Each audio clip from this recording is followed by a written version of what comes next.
Welcome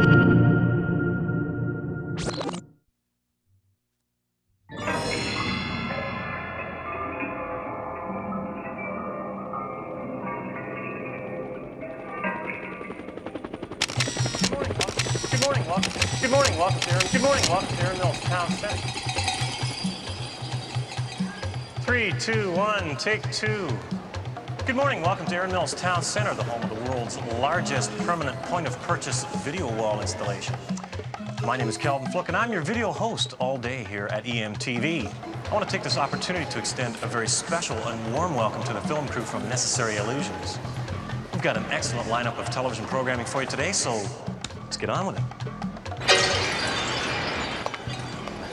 So how long have they been working on this documentary?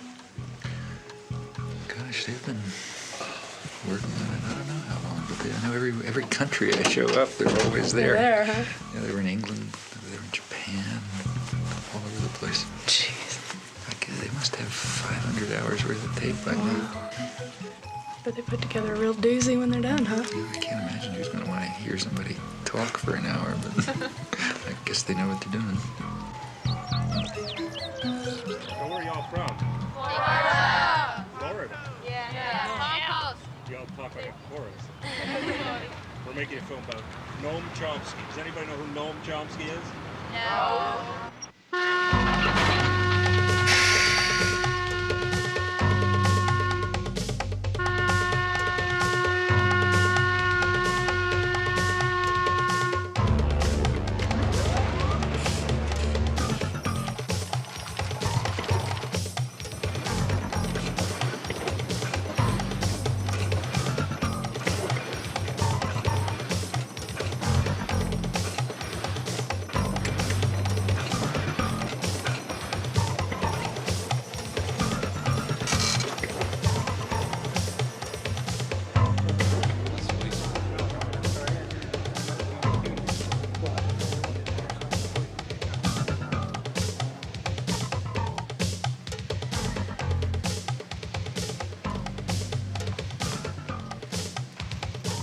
Good afternoon and welcome to Wyoming Talks. My guest today is well-known intellectual Noam Chomsky.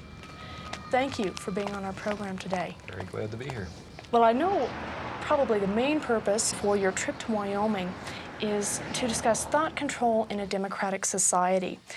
Now, I'd say I'm just Jane, USA, and I say, well, gee, this is a democratic society, and what do you mean thought control? I make up my own mind. I create my own destiny. What would you say to her? Mm-hmm. Well, I would suggest that Jane take a close look at the way the media operate, the way the public relations industry operates, the extensive thinking that's been going on for a long, long period about the necessity for finding ways to marginalize and control the public in democratic society. But particularly to look at the evidence that's been accumulated about the way the major media, the sort of agenda-setting media, I mean the national press and the television and so on, the way that they shape and control the kinds of opinions that appear, the kinds of information that comes through, the sources to which they go, and so on. And I think that Jane will find some very surprising things about the democratic system.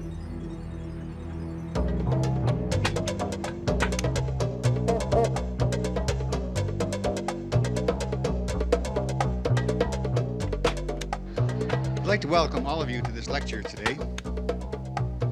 Several years ago, Professor Chomsky was described in the New York Times Book Review as follows: judged in terms of the power, range, novelty, and influence of his thought, Noam Chomsky is arguably the most important intellectual alive. Professor Noam Chomsky.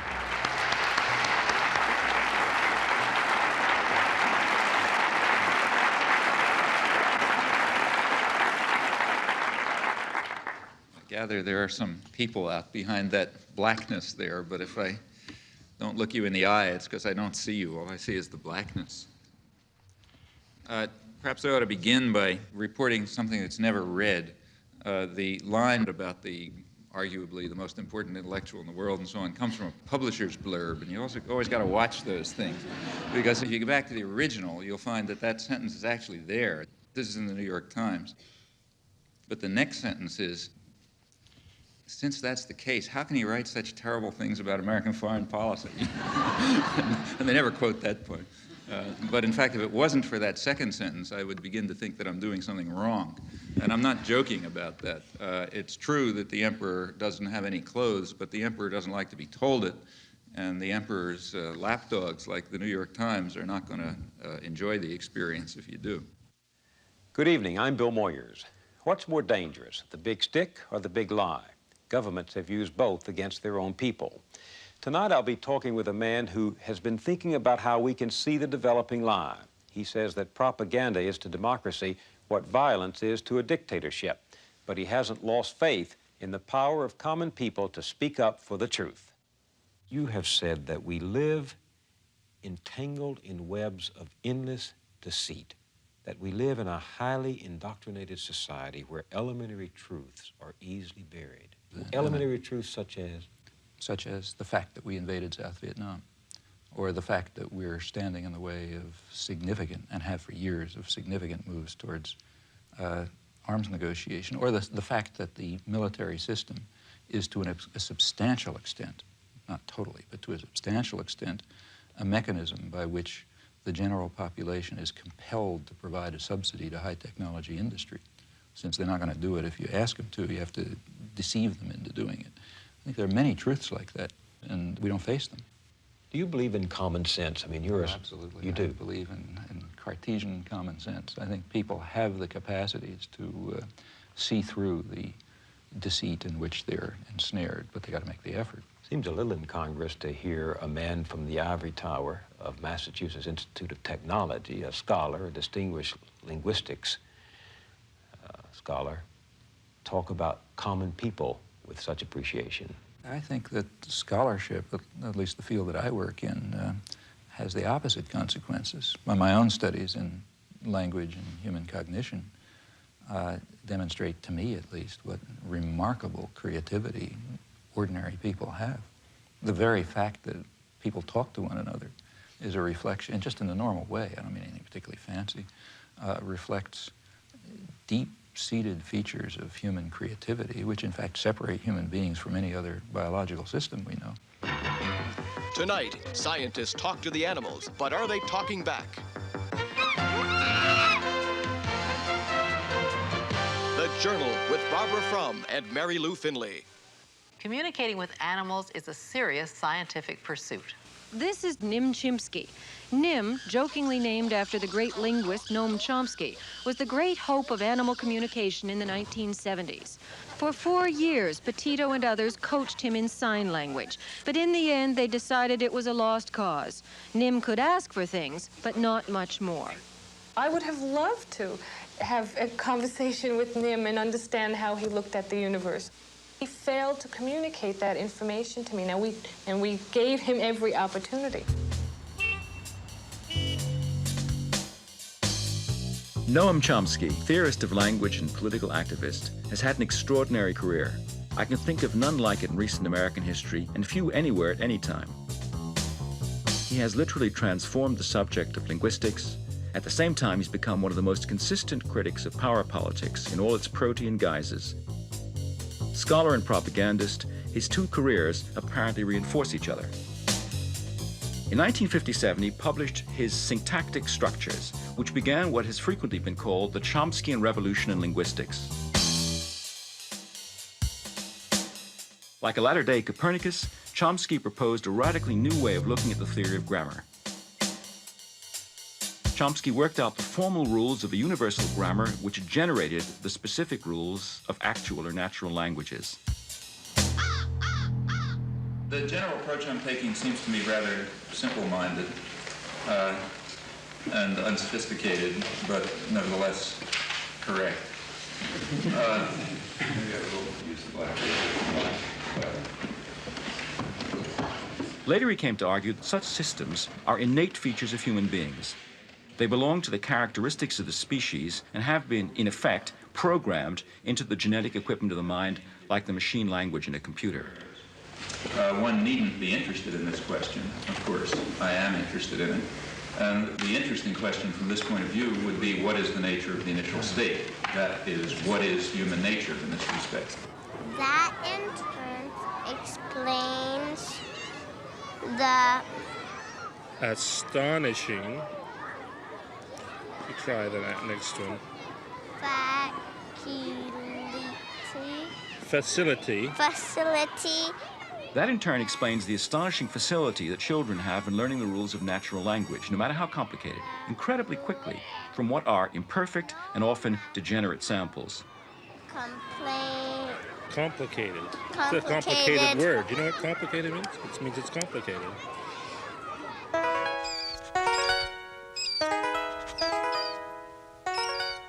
If, in fact, our minds were a blank slate and experience wrote on them, we would be very impoverished creatures indeed. So the obvious hypothesis is that our language is the result of the unfolding of a genetically determined program. Well, plainly, there are different languages. In fact, the apparent variation of languages is quite superficial.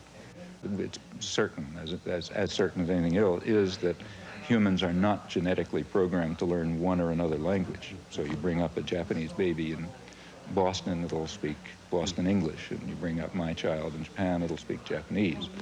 And that means that from that it simply follows by logic that the basic structure of the languages must be essentially the same. Our task as scientists is to try to determine exactly what those fundamental principles are that cause the knowledge of language to unfold in the manner in which it does under particular circumstances. And incidentally, I think there is no doubt the same must be true of other aspects of human intelligence and systems of understanding and interpretation and moral and aesthetic judgment and so on. The implications of these views have washed over the fields of psychology, education, sociology, philosophy, literary criticism, and logic. In the 50s and 60s, the bridge between your theoretical work and your political work seems to have been the attack on behaviorism. But now, behaviorism is no longer an issue, or so it seems. So how does this leave the link between your linguistics and your politics? Well, I've always regarded the link, I've never really perceived much of a link, to tell you the truth. Again, I would be very pleased to be able to discover intellectually convincing connections between my own anarchist convictions on the one hand and what I think I can demonstrate or at least begin to see about the nature of human intelligence on the other. But I simply can't find intellectually satisfying connections between those two domains. I can discover some tenuous points of contact. Il n'y a de créativité possible qu'à partir d'un système de règles. Le problème, alors, là, que je me pose, et où je ne suis pas peut-être tout à fait d'accord avec M. Chomsky, c'est lorsqu'il place ces régularités à l'intérieur, en quelque sorte, de l'esprit ou de la nature humaine. Je me demande si le système de régularité, de contraintes, qui rendent possible une science, on ne peut pas les trouver ailleurs, en dehors même de l'esprit humain, dans des formes sociales, dans des rapports de production, dans des luttes de classe, etc. If it is correct, as I believe it is, that a fundamental element of human nature is the need for creative work, for creative inquiry, for free creation without the arbitrary limiting effects of coercive institutions, then, of course, it will follow that a decent society should maximize the possibilities for this fundamental human characteristic to be realized. Now, a federated, decentralized system of free associations incorporating economic as well as social institutions would be what I refer to as anarcho-syndicalism, and it seems to me that it is the appropriate form of social organization for an advanced technological society in which human beings do not have to be forced into the position of tools, of cogs in a machine. Since the 1960s, Noam Chomsky has been the voice of a very characteristic brand of rationalist libertarian socialism. He's attacked the abuses of power wherever he saw them. He's made himself deeply unpopular by his criticism of American policy, the subservience of the intelligentsia, the degradation of Zionism, the distortions of media and self-delusions of prevailing ideologies.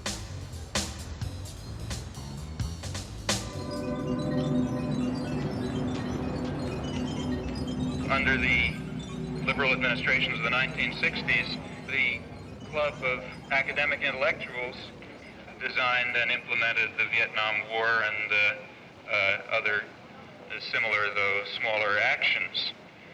This particular community is a very relevant one to consider at a place like MIT because, of course, you're all free to enter this community. In fact, you're invited and encouraged to enter the community of technical intelligentsia and weapons designers and counterinsurgency experts and pragmatic planners of an American empire is one that you have a great deal of inducement to become associated with. The inducements, in fact, are very real. The rewards in power and affluence and prestige and authority are quite real. Jamie. This came with the mail.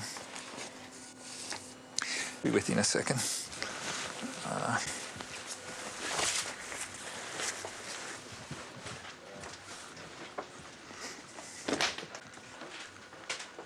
God, they still got their cameras. Okay. Huh? I want to start. In your essay, Language and Freedom, you write, social action must be animated by a vision of a future society. I was wondering what vision of a future society animates you? Oh, well, I have my own ideas as to what a future society should look like. I've written about them. I mean, I think that we should, at the most general level, we should be seeking out forms of authority and domination and challenging their legitimacy. Now, sometimes they are legitimate. That is, let's say, they're needed for survival.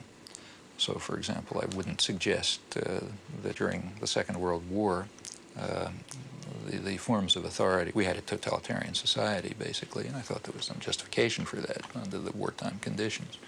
And there are other forms of, relations between parents and children, for example, involve forms of coercion, which are sometimes justifiable.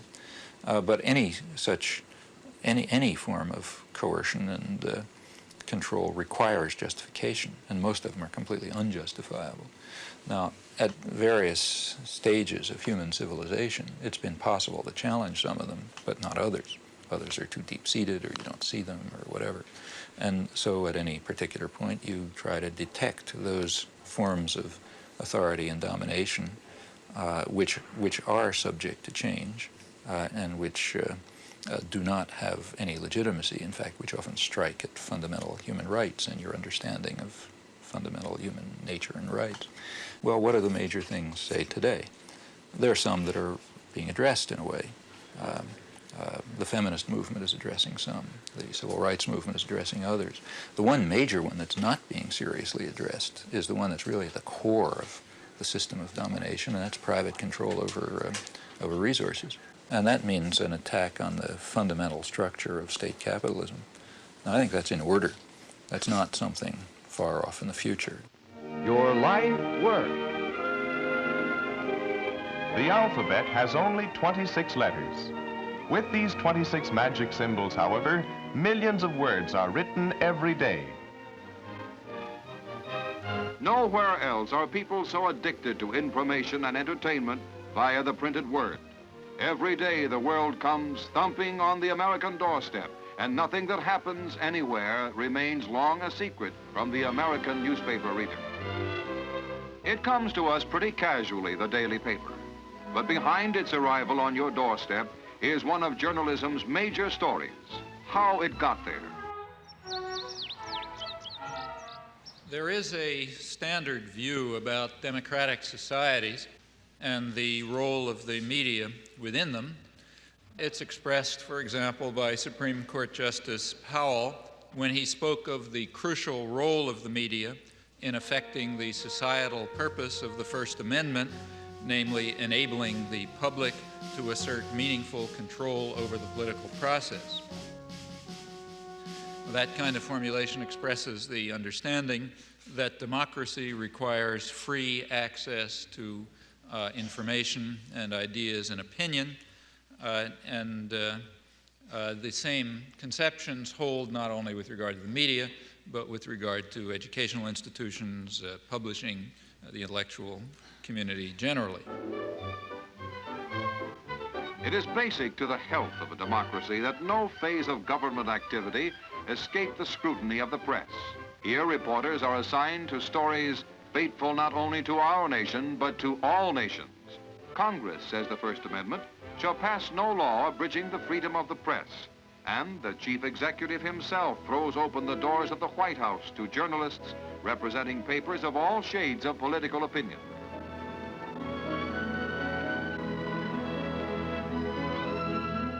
But it is worth bearing in mind that there is a contrary view.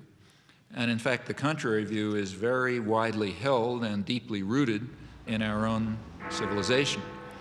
It goes back to the origins of modern democracy, to the 17th century English Revolution, which was a complicated affair like most popular revolutions. There was a struggle between Parliament, representing largely elements of the gentry and the merchants, and the royalists representing other elite groups, and they fought it out. But like many popular revolutions, there was also a lot of popular ferment going on that was opposed to all of them. There were popular movements that were questioning everything. The relation between master and servant, the right of authority altogether, all kinds of things were being questioned. There was a lot of radical publishing. The printing presses had just come into existence. And this disturbed all the elites on both sides of the Civil War. So as one historian pointed out at the time in 1660, he criticized the radical Democrats, the ones who were calling for what we would call democracy, because they are making the people so curious and so arrogant that they will never find humility enough to submit to a civil rule. Now, underlying these doctrines, which were very widely held, is a certain conception of democracy. It's a game for elites. It's not for the ignorant masses who have to be marginalized, diverted, and controlled, of course, for their own good. The same principles were upheld in the American colonies. The dictum of the founding fathers of American democracy that, I'm quoting, the people who own the country ought to govern it, quoting John Jay.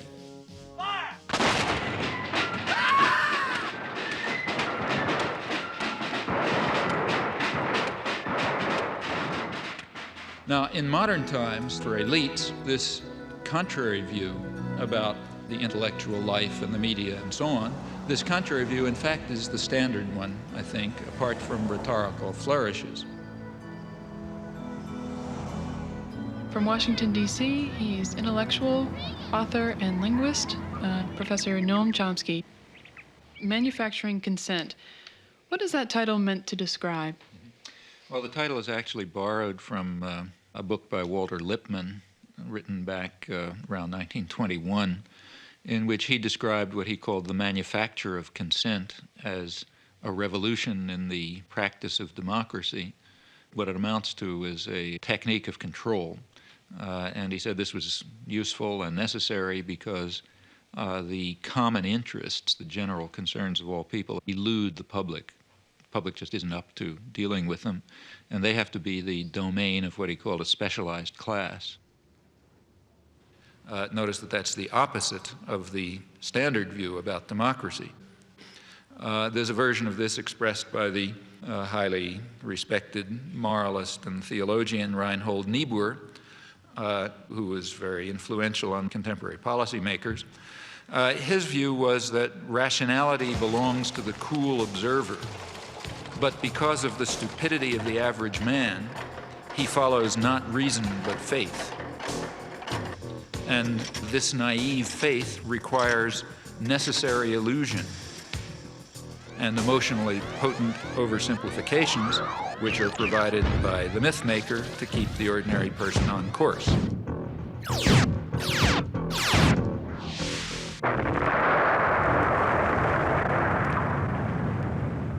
It's not the case, as the naive might think, that indoctrination is inconsistent with democracy. Rather, as this whole line of thinkers observes, it's the essence of democracy. The point is that in a military state or a feudal state, or what we would nowadays call a totalitarian state, it doesn't much matter what people think, because you've got a bludgeon over their head and you can control what they do. But when the state loses the bludgeon, when you can't control people by force, and when the voice of the people can be heard, you have this problem. It may make people so curious and so arrogant that they don't have the humility to submit to a civil rule, and therefore you have to control what people think.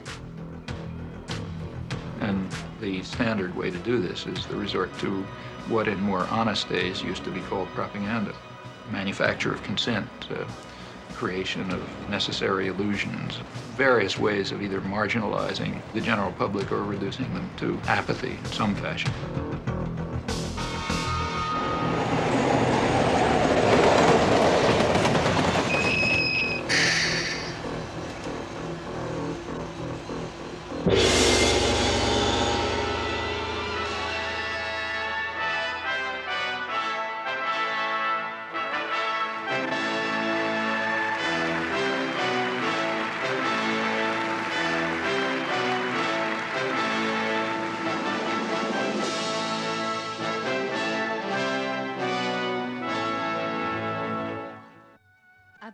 Noam Chomsky 教授は1928年 The oldest of two boys, Abram Noam Chomsky, was born in Philadelphia, Pennsylvania in 1928. As a Jewish child, the anti-Semitism of the time affected him. Both parents taught Hebrew, and he became fascinated by literature, reading translations of French and Russian classics. He also took an interest in a grammar book written by his father on Hebrew of the Middle Ages. He recalls a childhood absorbed in reading, curled up in a sofa, often borrowing up to 12 books at once from the library. He is married to Carol, and they have 3 children. I don't like to impose on my wife and children a form of life that they certainly haven't selected for themselves, namely one of public exposure or exposure to the public media. That's their choice, and I don't believe that they have themselves selected this. I don't impose it on them. I would like to protect them from it, frankly. Second, the sort of perhaps principled point is that I'm rather against the idea, the whole notion of developing public personalities who are treated as stars of one kind or another, where aspects of their personal life are supposed to have some significance and so on. Take 1 in the reception room. You said that you were just like us. You went to school, got good grades, and what made you start being critical, and seeing the different? What started the change?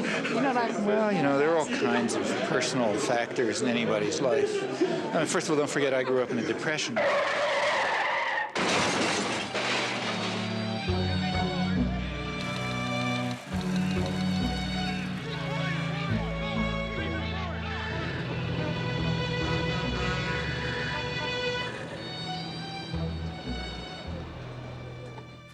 My parents actually happened to have jobs, which was kind of unusual. They were Hebrew school teachers, so sort of lower middle class. For them, everything revolved around being Jewish, Hebrew and Palestine in those days and so on. And I grew up in that milieu. So, I learned Hebrew and went to Hebrew school, became a Hebrew school teacher, went to Hebrew college, led youth groups, summer camps, Hebrew camps, the whole business. The branch of the Zionist movement that I was part of was all involved in socialist binationalism and Arab-Jewish cooperation and all sorts of nice stuff.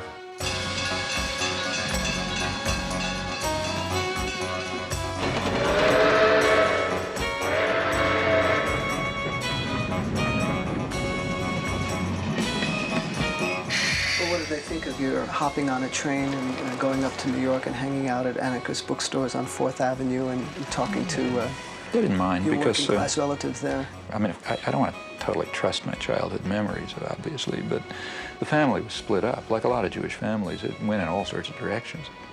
There were sectors that were super Orthodox. There were other sectors that were very radical and very assimilated and working class intellectuals. You know? And that's the sector that I naturally gravitated towards. It was a very lively intellectual culture. For one thing, it was a working class culture, had working class values, values of solidarity, socialist values, and so on. There was a sense somehow things were going to get better. And an institutional structure was around, the method of fighting, you know, of organizing, of doing things, which had some hope. And I also had the advantage of having gone to a experimental progressive school, to a Deweyite school, which was quite good, run by a university there. And, you know, there was no such thing as competition. There was no such thing as being a good student. I mean, literally, the concept of being a good student didn't even arise until I got to high school. I went to the academic high school and suddenly discovered I'm a good student, you know, then I hated high school because I had to do all the things you have to do to get into college. But until then, it was kind of a free, pretty open system. And I don't know, there are lots of other things. Well, maybe I was just cantankerous. As a historian, I have read with interest and amazement your long review article of Gabriel Jackson's Spanish Civil War, and that's a very respectable piece of history, and I can appreciate how much work goes into that. You know when I did that work? When did you do that? I did that work in the early 1940s when I was about 12 years old.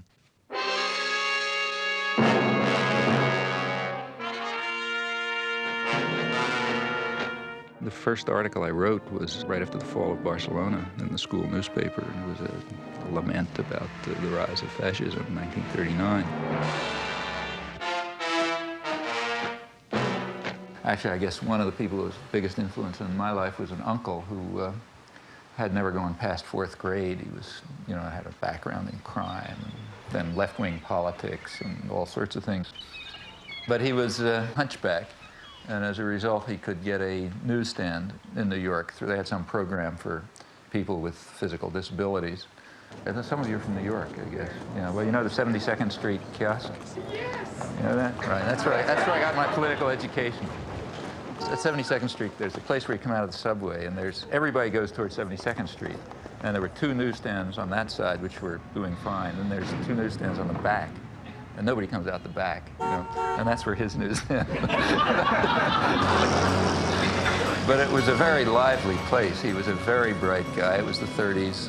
There were a lot of emigres, you know, so on. A lot of people were hanging around there. And in the evenings, especially, it was sort of a literary political salon. You know, every kind of guys hanging around, arguing and talking. And as a kid, like I was 11, 12 years old, the biggest excitement was to work the newsstand. You write in Manufacturing Consent that it's the primary function of the mass media in the United States to mobilize public support for the special interests that dominate the government and the private sector. What are those interests? Well, if you want to understand the way any society works, ours or any other, the first place to look is who is in a position to make the decisions that determine the way the society functions. Societies differ, but in ours, the major decisions over what happens in the society, decisions over investment and production and distribution and so on, are in the hands of a relatively concentrated network of major corporations and conglomerates and investment firms and so on. They are also the ones who staff the major executive positions in the government, and they're the ones who own the media, and they're the ones who have to be in a position to make the decisions. They have an overwhelmingly dominant role in the way life happens, you know, what's done in the society. Within the economic system, by law and in principle, they dominate. The control over resources and the need to satisfy their interests imposes very sharp constraints on the political system and the ideological system. When we talk about manufacturing of consent, whose consent is being manufactured? We can, to start with, there are 2 different groups. We can get into more detail. But at the first level of approximation, there's 2 targets for propaganda. One is what's sometimes called the political class. There's maybe 20% of the population, which is relatively educated, more or less articulate, They play some kind of role in decision-making. They're supposed to sort of participate in social life, either as managers or cultural managers, like, say, teachers and writers and so on. They're supposed to vote. They're supposed to play some role in the way economic and political and cultural life goes on. Now, their consent is crucial. It's one group that has to be deeply indoctrinated. Then there's maybe 80% of the population whose main function is to follow orders and not to think, you know, and not to pay attention to anything. And they're the ones who usually pay the costs. All right, Professor Chomsky, Noam, you outlined a model with filters that propaganda is sent through its way to the public. Can you briefly outline those?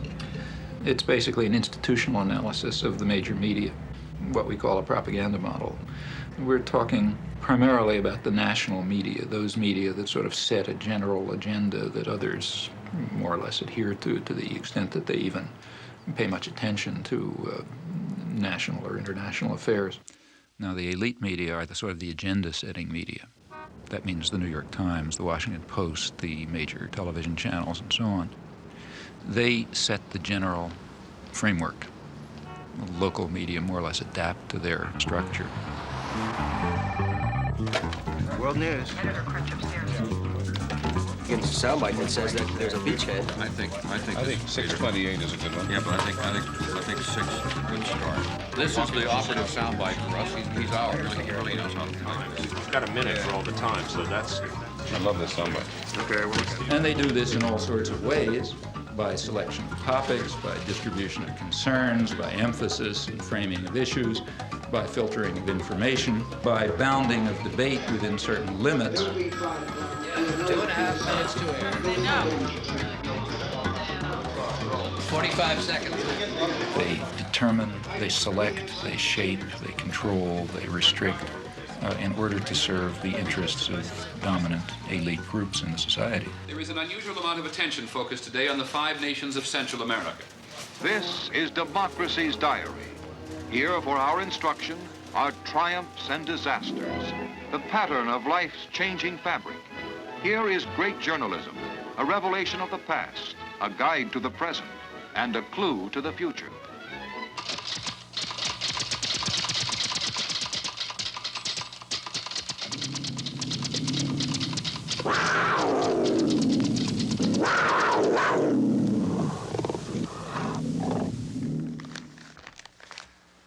The New York Times is certainly the most important newspaper in the United States, and one could argue the most important newspaper in the world.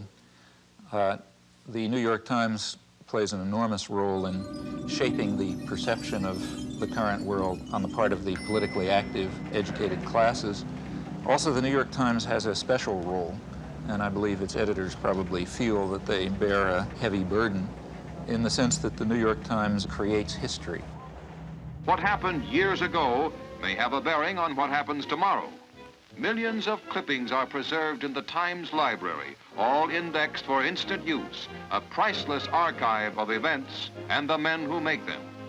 That is, history is what appears in the New York Times archives.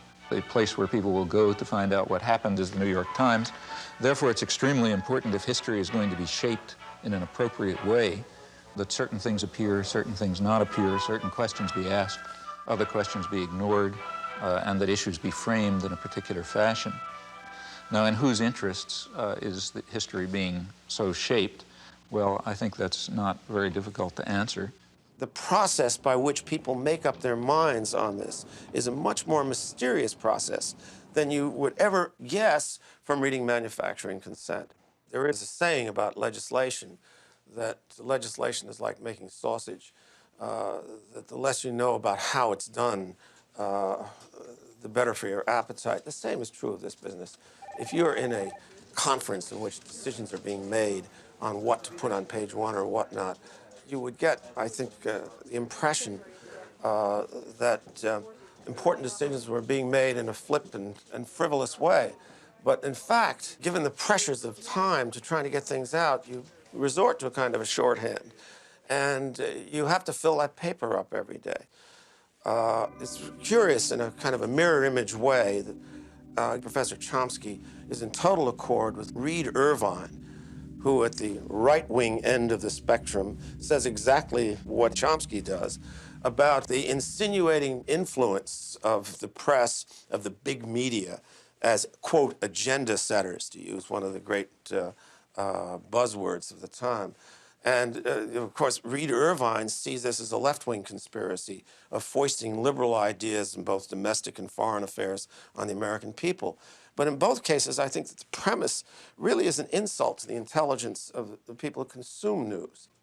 Now, to eliminate confusion, all of this has nothing to do with liberal or conservative bias. According to the propaganda model, both liberal and conservative wings of the media, whatever those terms are supposed to mean, fall within the same framework of assumptions. In fact, if the system functions well, it ought to have a liberal bias, or at least appear to, because if it appears to have a liberal bias, that will serve to bound thought even more effectively. In other words, if the press is indeed adversarial and liberal and all these bad things, then how can I go beyond it? They're already so extreme in their opposition to power that to go beyond it would be to take off from the planet. So therefore, it must be that the presuppositions that are accepted in the liberal media are sacrosanct, can't go beyond them. And a well-functioning system would in fact have a bias of that kind. The media would then serve to say, in effect, thus far and no further. We ask, what would you expect of those media on just relatively uncontroversial, guided free market assumptions? And when you look at them, you find a number of major factors entering into determining what their products are. These are what we call the filters. So one of them, for example, is ownership. Who owns them?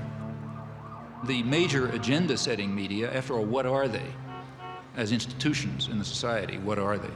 Well, in the first place, they are major corporations, in fact, huge corporations. Furthermore, they're integrated with and sometimes owned by even larger corporations, conglomerates, so for example, by Westinghouse and GE and so on.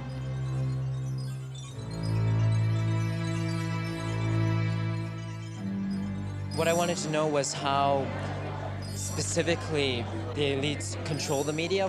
What I mean is, I guess... It's like asking, how do the elites control General Motors? Well, why isn't that a question? I mean, General Motors is an institution of the elites. They don't have to control it. They own it. You know? Except, I guess, at a certain level, I think, like, I guess I work with student press, so I know, like, reporters and stuff. The elites don't control the student press, but I'll tell you something. You try in the student press to do anything that breaks out of conventions, and you're going to have the whole business community around here down on your neck, and the university's going to get threatened, and, you know, I mean, maybe nobody will pay any attention to you, that's possible. But if you get to the point where they don't stop paying attention to you, the pressures will start coming. Because there are people with power. There are people who own the country, and they're not going to let the country get out of control. What do you think about that? This is the old cabal theory that somewhere there's a room with a baize-covered desk, and there are a bunch of capitalists sitting around, and they're pulling strings. These rooms don't exist. I mean, I hate to tell Noam Chomsky this. You don't share that. I think it is the most absolute rubbish I've ever heard. This is the current fashion in the universities. You know, it's patent nonsense, and I think it's nothing but a fashion. It's a way that intellectuals have of feeling like a clergy. I mean, there has to be something wrong.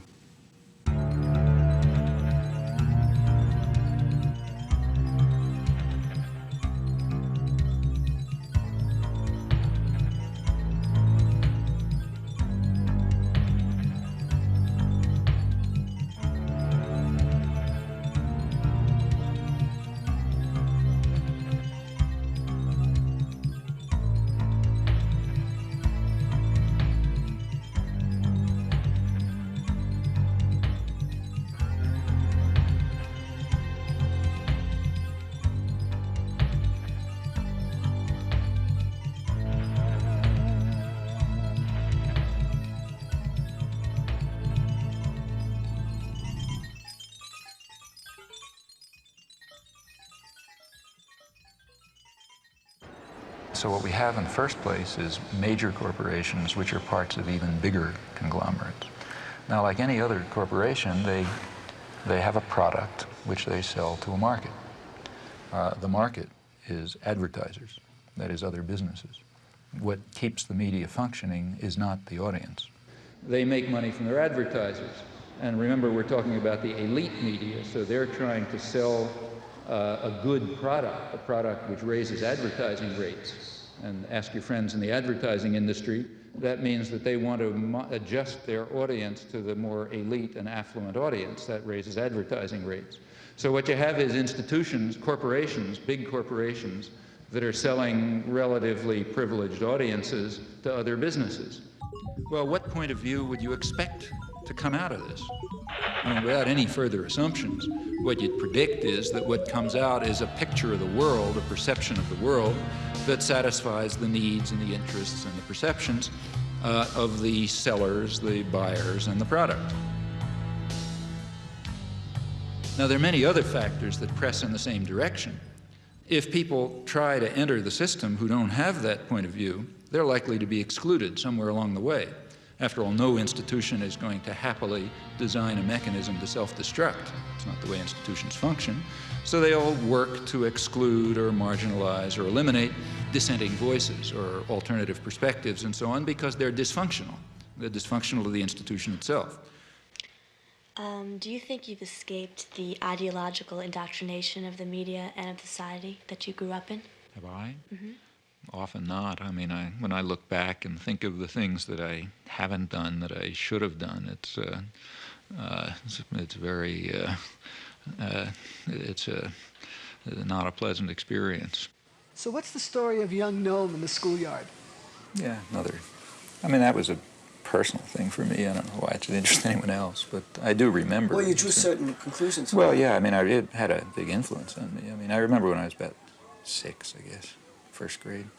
There was the standard fat kid who everybody made fun of, and I remember in the schoolyard, he was on standing on right outside the school classroom, and a bunch of kids outside sort of taunting him, and so on. And one of the kids actually brought over his older brother, sort of like from 3rd grade instead of 1st grade, big kid.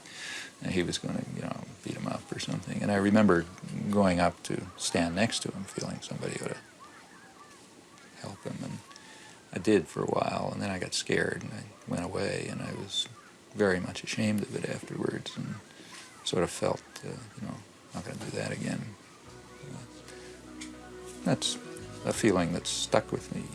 You should stick with the underdog. And the shame remained. You should have stayed there. You were already established. You were a professor at MIT. You'd made a reputation. You had a terrific career ahead of you. You decided to become a political activist. Now, here is a classic case of somebody whom the institution does not seem to have filtered out. I mean, you were a good boy up until then, were you? Or you'd always been a slight, some of them you were a rebel? Yeah, pretty much. I had been pretty much outside. You felt isolated. You felt out of sympathy with the prevailing currents of American life, but a lot of people do that. Suddenly, in 1964, you decide, I have to do something about this. What made you do that? Well, that was a very conscious decision and a very uncomfortable decision because I knew what the consequences would be. I was in a very favorable position. I had the kind of work I liked. We had a lively, exciting department. The field was going well. Personal life was fine. I was living in a nice place, children growing up. Everything looked perfect, and I knew I was giving it up.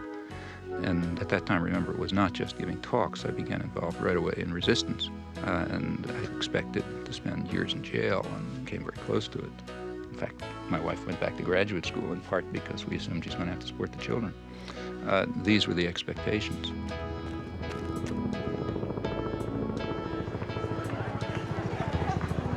And I recognized that if I returned to these interests, which were the dominant interests of my own youth, life would become very uncomfortable. Because I know that in the United States, you don't get sent to a psychiatric prison, and they don't send a death squad after you, and so on. But there are definite penalties for breaking the rules. So these were real decisions. And it simply seemed at that point that it was just hopelessly immoral not to. I'm Noam Chomsky. I'm on the faculty at MIT, and I've been getting more and more heavily involved in anti-war activities for the last few years.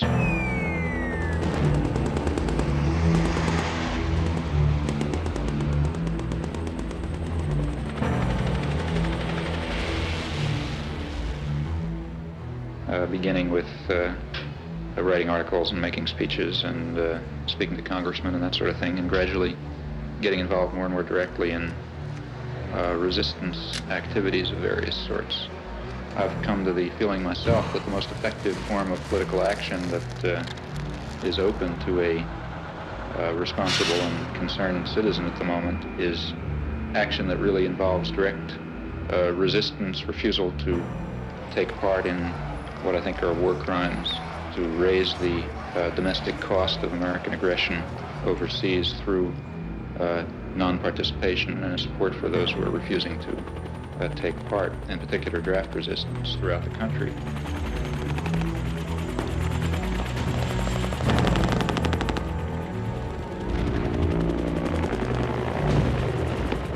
I think that we can see quite clearly some very, very serious defects and flaws in our society, our level of culture, our institutions, which are going to have to be corrected by operating outside of the framework that is commonly accepted.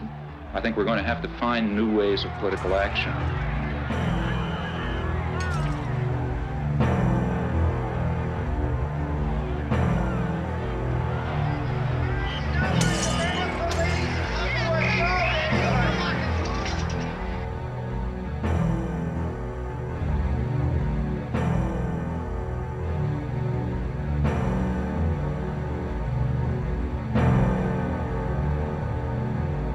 I rejoice in your disposition to argue the Vietnam question, especially when I recognize what an act of self-control this must involve. It does. Sure. It really does. Sure. I mean, I think that And this is you're the doing kind of very well. issue You're where, doing very well. you know, sometimes I lose my temper. Maybe not tonight. Maybe not tonight. Because if you would, I'd smash you in the goddamn face. You say in your book, reason for not losing my temper. You say the war is simply an obscenity, a depraved act by weak and miserable men. Including all of us, including myself, Well, including that's the next sentence, same sentence. Sure, because you count everybody in the company of the guilty. I think that's true in this case. Yeah, but see, one of the points I was this is in a sense a theological observation, isn't it? No, I don't think so. Because as somebody points out, if everybody's guilty of everything, then nobody's guilty of anything. No, I don't. Well, no, I don't believe that. See, I think the point that I'm trying to make, and I think ought to be made, is that the real, at least to me, I say this elsewhere in the book, what seems to me a very, in a sense, terrifying aspect of our society and other societies is the equanimity and the detachment with which sane, reasonable, sensible people can observe such events. I think that's more terrifying than the occasional Hitler or LeMay or other that crops up. These people would not be able to operate were it not for this apathy and equanimity. And therefore I think that it's, in some sense, the sane and reasonable and tolerant people who share a very serious burden of guilt that they very easily throw on the shoulders of others who seem more extreme and more violent. 12 million pounds of confetti dropped into New York City's so-called Canyon of Heroes. Americans were officially welcoming the troops home from the Persian Gulf War. So it worked out really great for us. I mean, it just goes to show that we're a mighty nation and we'll be there for no matter what comes along. I mean, it's the strongest country in the world, and you got to be glad to live here. So tell me what you feel about media coverage of the war. I guess it was good. It got to be a bit much after a while, but I guess it was good to know everything, you know. I guess in Vietnam you didn't really know a lot was going on, but here you pretty much up to the moment on everything, so I guess it was good to be informed. For the first time, because of technology, we have the ability to be live from many locations around the globe. And because of the format, an all-news network, we can spend whatever time is necessary to bring the viewer the complete context of that day's portion of the story. And by context, I mean the institutional memory that is critical to understand why and how. And that's those who are analysts and do commentary, and those who can explain. Slug that last piece, ITN, Israel post-war. David Brinkley once said that you step in front of the camera and you get out of news business and into show business. But nonetheless, that should not in any way subtract or obscure the need for the basic standards of good journalism. Pat, hang tight. Let me give you a lead for Salinger right now, okay? President Bush and Prime Minister Major have closed or have almost rejected the Soviet peace efforts. Okay, in Saudi Arabia, the door is being left open. Rick Salinger is standing by live in Riyadh with the latest. All but closed. Yeah, all but closed. Right. Accuracy, speed, a fair approach, honesty and integrity within the reporter to try and bring the truth, whatever the truth may be. Going to war is a serious business. In a totalitarian society, the dictator just says, we're going to war, and everybody marches. And with this weapon of human brotherhood in our hands, we are seeing the war for men's minds not as a battle of truth against lies, but as a lasting alliance pledged in faith with all those millions driving forward to create the true new order, the world order of the people first, the people before all. In a democratic society, the theory is that if the political leadership is committed to war, they present reasons, and they got a very heavy burden of proof to meet, because a war is a very catastrophic affair, as this one proved to be.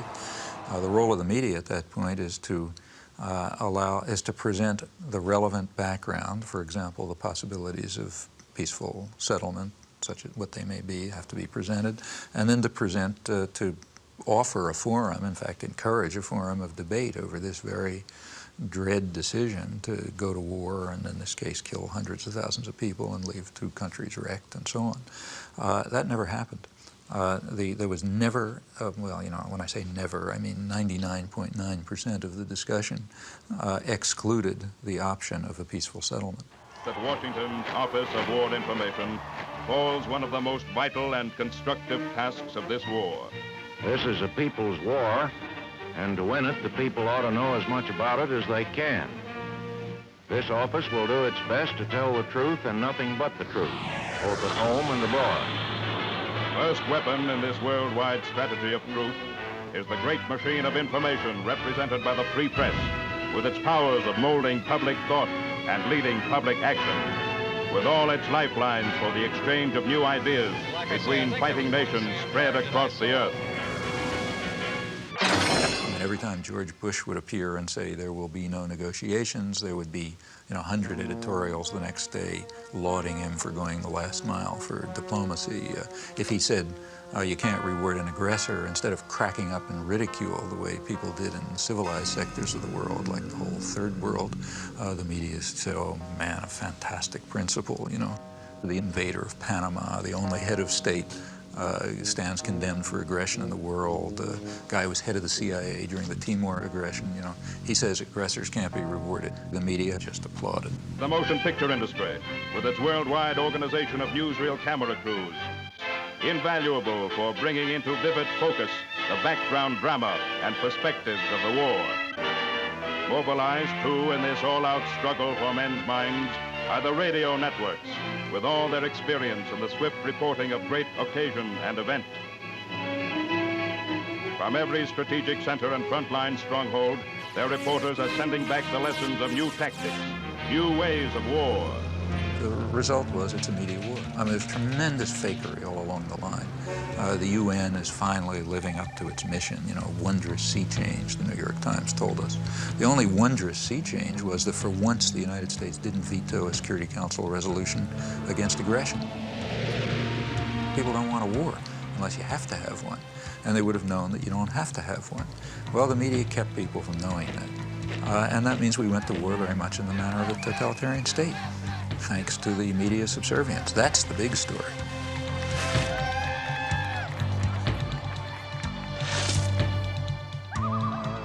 Now, remember, I'm not talking about a small radio station in Laramie. I'm talking about the national agenda-setting media.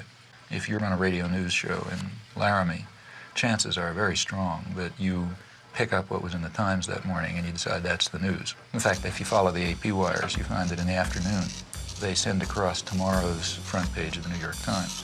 That's so that everybody knows what the news is. and the perceptions and the perspectives and so on are sort of transmitted down, and not to the precise detail, but the general picture is pretty much transmitted elsewhere.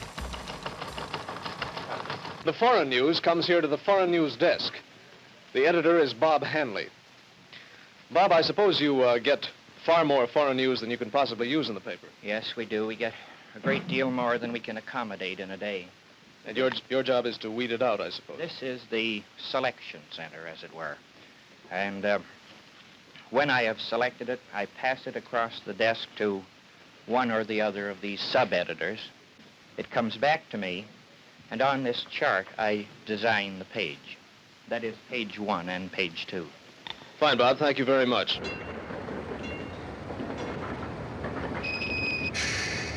Why do you want to make a film about media for? Well, Such a nice, quiet town. it's a beautiful town. Well, we're making a film about the mass media, so we thought, whatever, Oh, yeah. what a good place You to want to know come. where they got the name? So maybe you could start by introducing yourself. Yes, I'm Bowden Senko. I'm the Main Street manager and the executive director of the Media Business Authority, and we are in Media, Delaware County, in the southeastern part of Pennsylvania. Media is called everybody's hometown. The motto was developed as a way to promote the community. We're a very high promotion-conscious community. When you walk through media, you'll be treated very well, and you find that people have taken the idea of being everybody's hometown to heart. The local paper, the Talk of the Town. The Town Talk. Do you read that? Yes, I read the Town Talk, yes. What do you think the difference is between the Wall Street Journal and the Talk of Oh, well, I mean, the Town Talk is completely local news, and it's fun. It's nice to read. It's interesting. You read about your neighbors and see what's going on in the school district and things like that. We're in business to make bucks, just like the big daily newspapers and just like the big radio stations, and we do quite well. And rightfully so, because we work very hard at it. I just want to show you a copy of the paper here, the way it is this week. It's plastic wrapped on all 4 sides, weatherproof, and hung on everybody's front door. And many times you'll find that this paper runs well over 100 pages a week. This particular edition, you have to remember there are 5 editions. This happens to be the Central Delaware County edition, which is the edition that covers Media, Pennsylvania. What you see here now is the advertising and composition department. Say hello, guys, will you? Hi. Hi. And what we're doing now is we're putting red dots, green dots, and yellow dots up on the map, wherever there is a store. Now, the red dots are the stores that don't advertise with us at all. The green dots are the ones that advertise with us every week, and the yellow dots are the ones that run sporadically. Now, we have computer printouts of every one of these stores, and what we do is we take the printouts of all the red dots, which are the bad guys, and what our idea is to turn these red dots into yellow dots and turn the yellow dots into green dots and eventually make them all green dots, so 100% of the stores and 100% of the merchants and the service people advertise in our newspaper every week. That way we won't have any more red dots. I guess there'll always be a few red dots, but I have high hopes that there'll be a lot more green ones or red ones when we're finished. Hi, I'm Jim Morgan. I'm with the Corporate Relations Department of the New York Times, and I'm here to take you on a tour of the New York Times, so let's begin. So they're just taking audio in here. Yeah, they're taking audio in here. Audio. No cameras, no still. We went over this quite thoroughly. They don't even take a still camera in here. We're in the composing room. This is where the pages are composed. This is the typographical area. What's the ratio of news to advertising? 60% ads. This might seem big, but it is average, in fact, below average. Our 60% might include, on some days, maybe 20 pages of classified advertising all to itself, where the rest of the newspapers weighted much heavier news to advertising. But the paper in its entirety, every day, large or small, is 60 ads, 40 news. Well, that completes our tour of the New York Times, and I hope you found it informative, and I hope that you read the New York Times every day of your life from now on. Now, there are other media, too, whose basic social role is quite different. It's diversion. There's the real mass media, the kinds that are aimed at, you know, the guys who Joe Sixpack, that kind. The purpose of those media is just to dull people's brains. This is an oversimplification, but for the 80% or whatever they are, the main thing for them is to divert them, to get them to watch National Football League and to worry about, mother with child with 6 heads or whatever you pick up in the, in the thing that you pick up on the supermarket stands and so on. Or, look at astrology or get involved in, fundamentalist stuff or something, or just get them away, get them away from things that matter. And for that, it's important to reduce their capacity to think. The sports section is handled in another special department. The sports reporter must be a specialist in his knowledge of sports. He gets his story right at the sporting event and often sends it into his paper play by play.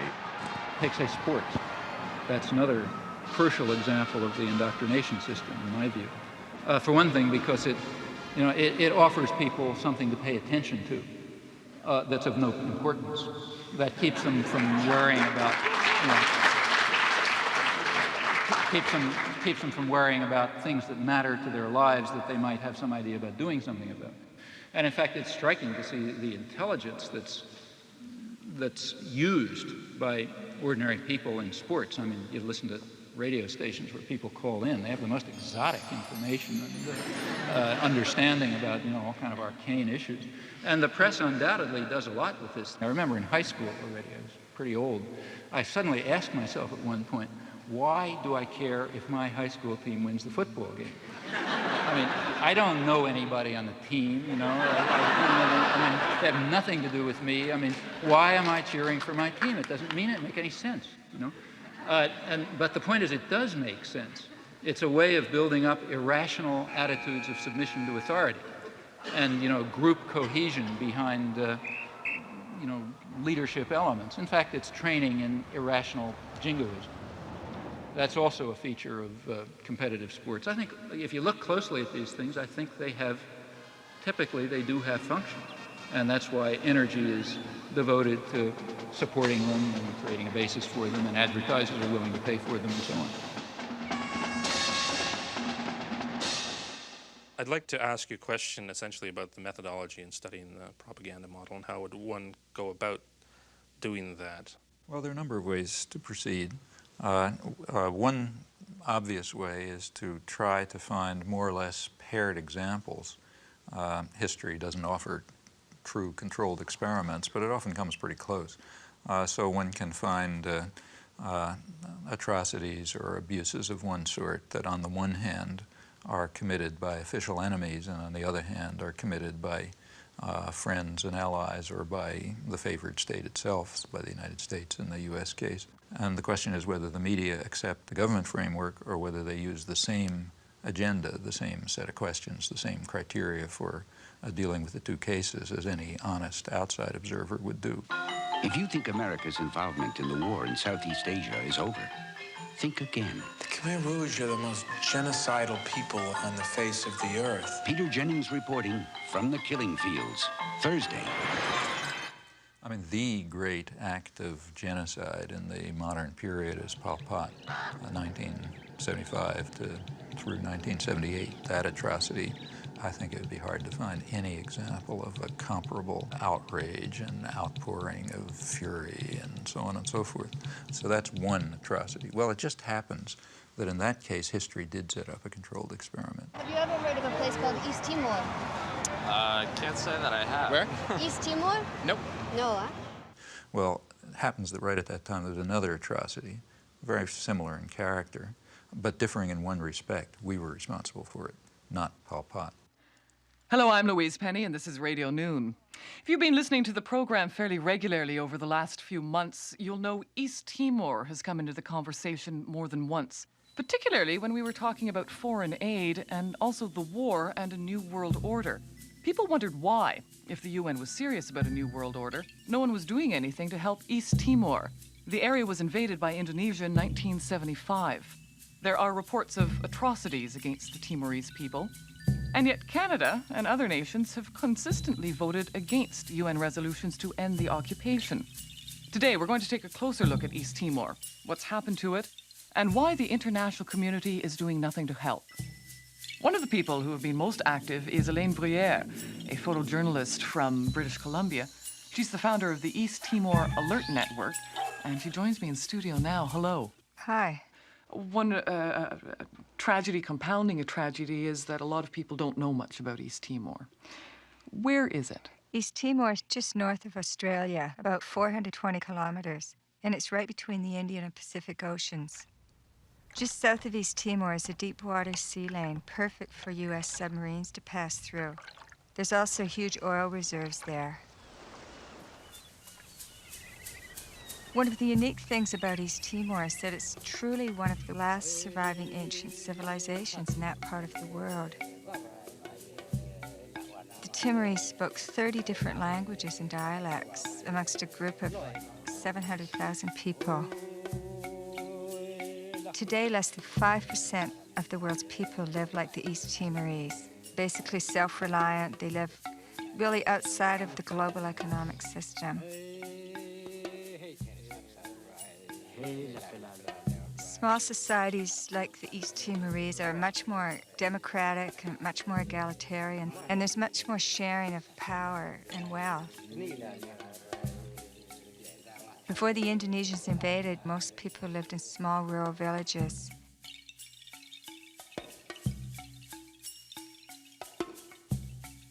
The old people in the village were like the university. They passed on tribal wisdom from generation to generation. Children grew up in a safe, stimulating, nurturing environment.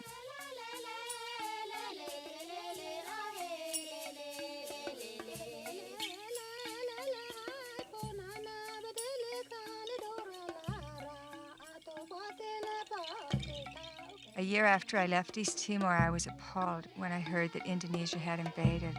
They didn't want a small, independent country setting an example for the region. East Timor was a Portuguese colony. Indonesia had no claim to it, and in fact stated that they had no claim to it. During the period of colonization, there was a good deal of politicization. The different groups developed. A civil war broke out in August '75.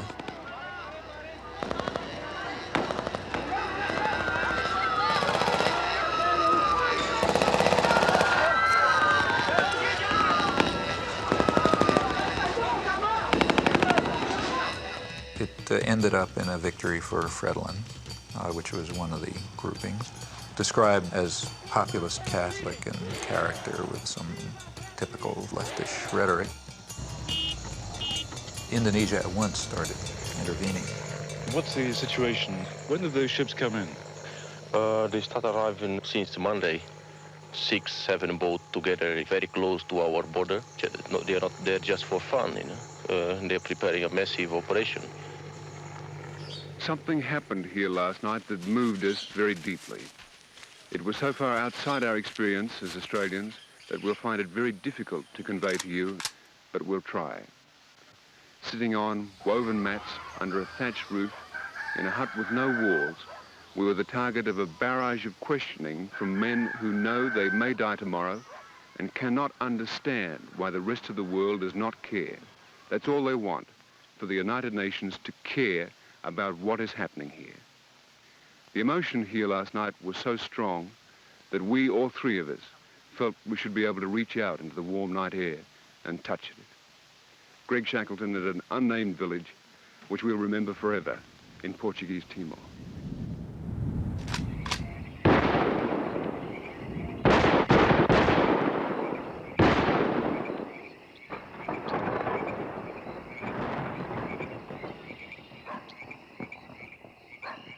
Ford and Kissinger visited Jakarta, I think it was December 5th. We know that they had requested that Indonesia delay the invasion until after they left because it would be too embarrassing.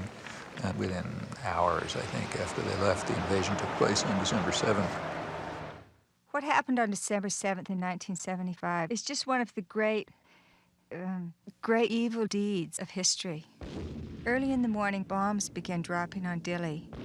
The number of troops that invaded Dili that day almost outnumbered the entire population of the town. And for 2 or 3 weeks, they just killed people. E quando eu ouvi dizer fogo, eu deitei-me logo, pus-me logo no chão. Pus-me no chão e só senti os corpos a caírem por cima de mim, pareciam folhas, né? A caírem por cima de mim. E acompanhado de gritos, outros a chamarem pela mãe, a esposa, né? Aquilo era mesmo terrível. This council must consider Indonesian aggression against East Timor as the main issue of the discussion. When the Indonesians invaded, the UN reacted as it always does, calling for sanctions and condemnation and so on. Various watered-down resolutions were passed, but the U.S. was very clearly not going to allow anything to work.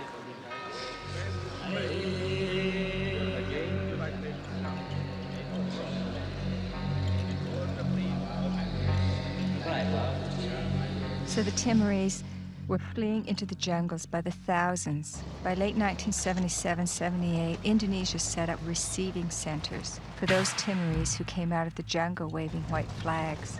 Those the Indonesians thought were more educated or who were suspected of belonging to Frelimo or other opposition parties were immediately killed. They took women aside and flew them off to Dili in helicopters for use by the Indonesian soldiers. They killed children and babies. But in those days, their main strategy and their main weapon was starvation. By 1978, it was approaching really genocidal levels. The church and other sources estimated about 200,000 people killed. The U.S. backed it all the way. The U.S. provided 90% of the arms. Right after the invasion, arms shipments were stepped up. When the Indonesians actually began to run out of arms in 1978, the Carter administration moved in and increased arms sales. And other Western countries did the same. Canada, England, Holland, and everybody who could make a buck was in there trying to make sure they could kill more Timorese. There is no Western concern for issues of aggression, atrocities, human rights abuses, and so on, if there's a profit to be made from them. Nothing could show it more clearly than this case. It wasn't that nobody had ever heard of East Timor. Crucial to remember that there was plenty of coverage in the New York Times and elsewhere before the invasion. The reason was that there was concern at the time over the breakup of the Portuguese Empire and what that would mean. There was a fear that it would lead to independence or Russian influence or whatever. After the Indonesians invaded, the coverage dropped. There was some, but it was strictly from the point of view of the State Department and Indonesian generals, never a Timorese refugee. As the atrocities reached their maximum peak in 1978, when it really was becoming genocidal, coverage dropped to zero in the United States and Canada, the two countries have looked at closely, literally dropped to zero. All this was going on at exactly the same time as the great protest of outrage over Cambodia. The level of atrocities was comparable. In relative terms, it was probably considerably higher in Timor. It turns out right in Cambodia in the preceding years, 1970 through 1975, there was also a comparable atrocity for which we were responsible.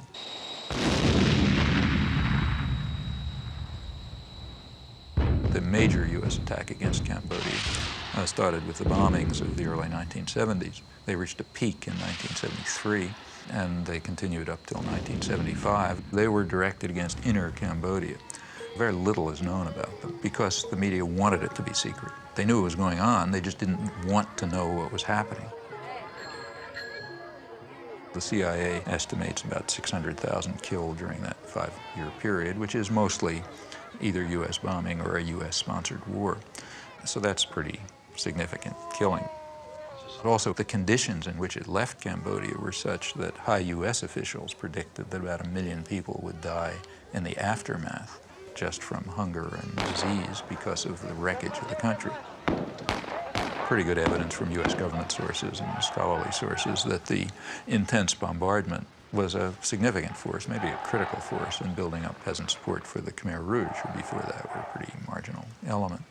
Well, that's just the wrong story.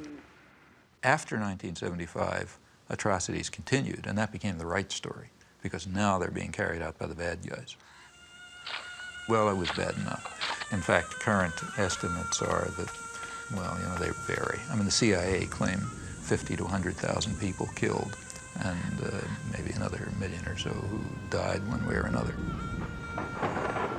Michael Vickery is the one person who's given a really close, detailed analysis. His figure is maybe 750,000 deaths above the normal. Others, like Ben Kiernan, suggest higher figures, but so far without a detailed analysis. Anyway, it was terrible, no doubt about it. Although the atrocities, the real atrocities, were bad enough, they weren't quite good enough for the purposes needed. Within a few weeks after the Khmer Rouge takeover, the New York Times was already accusing them of genocide. At that point, maybe a couple hundred or maybe a few thousand people had been killed.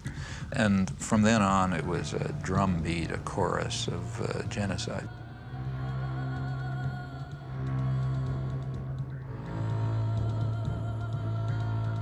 The big bestseller on Cambodia, Pol Pot, is called Murder in a Gentle Land. Up until April 17, 1975, was a gentle land of peaceful, smiling people, and after that, some horrible Holocaust took place. Very quickly, a figure of 2 million killed was hit upon. In fact, what was claimed was that the Khmer Rouge boast of having murdered 2 million people.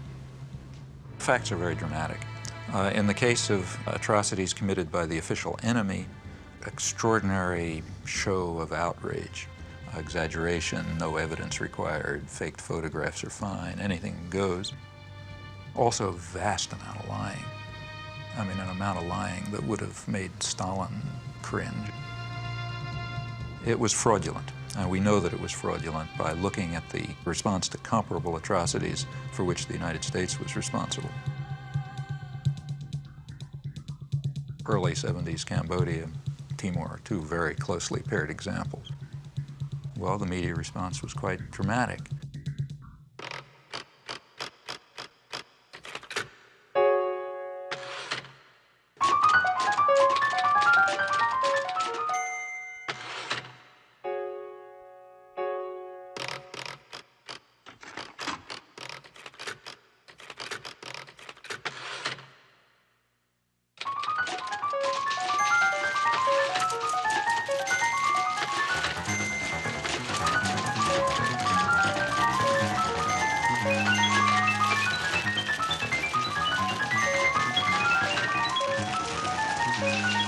Back in 1980, I taught a course at Tufts University. Well, Chomsky came around to this class. He made a very powerful case that the press underplayed the fact that the Indonesian government annexed this former Portuguese colony in 1975. And that if you compare it, for example, with Cambodia, where there was acreage of things, that this was a communist atrocity, whereas the other was not a communist atrocity. Well, I got quite interested in this, and I went to talk to the then deputy foreign editor of the Times. And I said, you know, we've had very poor coverage on this. And he said, you're absolutely right. There are a dozen atrocities around the world that we don't cover. This is one for various reasons. So I took it up. I was working as a reporter and writer for a small alternative radio program in upstate New York, and we received audio tapes of interviews with Timorese leaders. And we were quite surprised that, given the level of American involvement, that there was not more coverage, indeed practically any coverage, of the large-scale Indonesian killing in the mainstream American media. We formed a small group of people to try to monitor this situation and see what we could do over time to alert public opinion to what was actually happening in East Timor. There were literally about half a dozen people who simply dedicated themselves with great commitment to getting the story to break through. And they reached a couple of people in Congress. They got to me, for example. I was able to testify at the UN and write some things. They kept at it, kept at it, kept at it. Whatever is known about the subject essentially comes from their work. There's not much else. I wrote first an editorial called An Unjust War in East Timor. It had a map, and it said exactly what had happened. We then ran a dozen other editorials on it. They were read, they were entered in the congressional record, and several congressmen then took up the cause, and then something was done in Congress as a result of this. The fact that the editorial page of the New York Times on Christmas Eve published that editorial put our work on a very different level. And it gave a great deal of legitimacy to something that we were trying to advance for a long time, and that was the idea and the reality that a major tragedy was unfolding in East Timor. If one takes literally the various theories that Professor Chomsky puts out, one would feel that there is a tacit conspiracy between the establishment press and the government in Washington to focus on certain things and ignore certain things, so that if we broke the rules, that we would instantly get a reaction, a sharp reaction from the overlords in Washington, who would say, hey, what are you doing speaking up on East Timor? We're trying to keep that quiet. We didn't hear a thing. What we did hear, and this was quite interesting, is that there was a guy named Arnold Cohn, and he became a one-person lobby.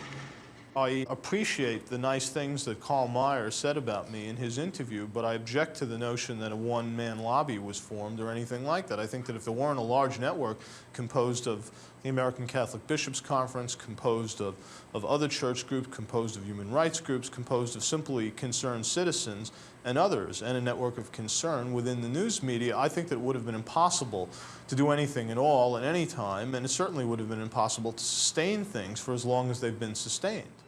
Professor Chomsky and a lot of people who engage in this kind of press analysis have one thing in common. Most of them have never worked for a newspaper. Many of them know very little about how newspapers work. When Chomsky came around, he had with him a file of all the coverage in the New York Times, the Washington Post, and other papers of East Timor. And he would go to the meticulous degree that if, for example, the London Times had a piece on East Timor, and then it appeared in the New York Times, that if a paragraph was cut out, he'd compare and he'd say, look, this key paragraph right near the end, which is really what tells the whole story, was left out of the New York Times version of the London Times thing.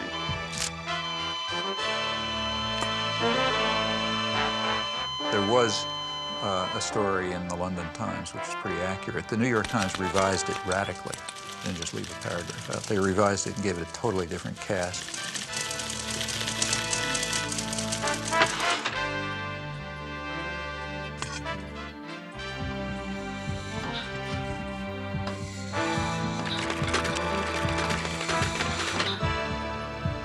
It was then picked up by Newsweek, giving it the New York Times cast. It ended up being a whitewash, whereas the original was an atrocity story. So I said to Chomsky at the time, I said, well, it may be that you're misinterpreting ignorance, haste, deadline pressure, etc., for some kind of determined effort to suppress an element of the story. He said, well, if it happened once or twice or 3 times, I might agree with you, but if it happens a dozen times, Mr. Meyer, I think there's something else at work. And it's not a matter of happening 1 time, 2 times, 5 times, 100 times. It happened all the time. I said, Professor Chomsky, having been in this business, it happens a dozen times. These are very imperfect institutions. When they did give coverage, it was from the point of view of, it was a whitewash of the United States. Now, you know, that's not an error. That's systematic, consistent behavior, in this case, without even any exception. This is a much more subtle process than you get in the kind of the sledgehammer rhetoric of the people that make a to B equation between what the government does, what people think, and what newspapers say. That sometimes what the Times does can make an enormous difference. At other times, it has no influence whatsoever. So one of the greatest tragedies of our age is still happening in East Timor. The Indonesians have killed up to 1/3 of the population. They're in concentration camps. They conduct large-scale military campaigns against the people who are resisting. Campaigns with names like Operation Eradicate or Operation Clean Sweep. Timorese women are subjected to a forced birth control program. In addition, they're bringing in a constant stream of Indonesian settlers to take over the land. Whenever people are brave enough to take to the streets in demonstrations or show the least sign of resistance, they just massacre them. is sort of like Indonesia. If we allow them to continue to stay in East Timor, the international community, they will simply digest East Timor and turn it into, trying to turn it into cash crop. I mean, this is way beyond just demonstrating the subservience of the media to power. I mean, they have real complicity in genocide in this case. The reason that the atrocities can go on is because nobody knows about them. If anyone knew about them, there'd be protests and pressure to stop them. So therefore, by suppressing the facts, the media are making a major contribution to some of probably the worst act of genocide since the Holocaust. You say that what the media do is to ignore certain kinds of atrocities that are committed by us and our friends, and to play up enormously atrocities that are committed by them and our enemies. And you posit that there's a test of integrity and moral honesty, which is to have a kind of equality of treatment of corpses. Equality of principles. I mean, that every dead person should be in principle equal to every other dead person. That's not what I say at all. Well, I'm glad that's not what you say, because in fact, that's not what you do. Of course it's not what I do, nor would I say it. That's I mean, right. In fact, I say the opposite. What I say is that we should be responsible for our own actions primarily. Because your method is not only to ignore the corpses created by them, but also to ignore corpses that are created by neither side, but which are irrelevant to your ideological That's agenda. totally untrue. Well, let me give you an example. Okay.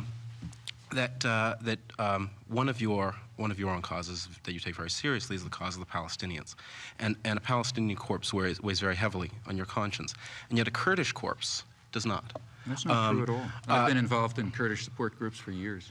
That's absolutely true. That's absolutely false. I mean, just ask the Kurdish, ask the people who are involved in, I mean, you know, they come to me, I sign their petitions and so on and so forth. In fact, if you look at the things we've written, I mean, let's take a look. I mean, I'm not Amnesty International. I can't do everything. I'm a single person. But if you read, say, take a look, say, at the book that Edward Herman and I wrote on this topic. In it, we discuss 3 kinds of atrocities. What we called benign bloodbaths, which nobody cares about, constructive bloodbaths, which are the ones we like, and nefarious bloodbaths, which are the ones that the bad guys do. The principle that I think we ought to follow is not the one that you stated. You know, it's a very simple ethical point. You're responsible for the predictable consequences of your actions. You're not responsible for the predictable consequences of somebody else's actions. The most important thing for me and for you is to think about the consequences of your actions. What can you affect? These are the things to keep in mind. These are not just academic exercises. We're not analyzing the media on Mars or in the 18th century or something like that. We're dealing with real human beings who are suffering and dying and being tortured and starving because of policies that we are involved in. We, as citizens of democratic societies, are directly involved in and are responsible for. And what the media are doing is ensuring that we do not act on our responsibilities and that the interests of power are served, not the needs of the suffering people, and not even the needs of the American people, who would be horrified if they realized the blood that's dripping from their hands because of the way they're allowing themselves to be deluded and manipulated by the system.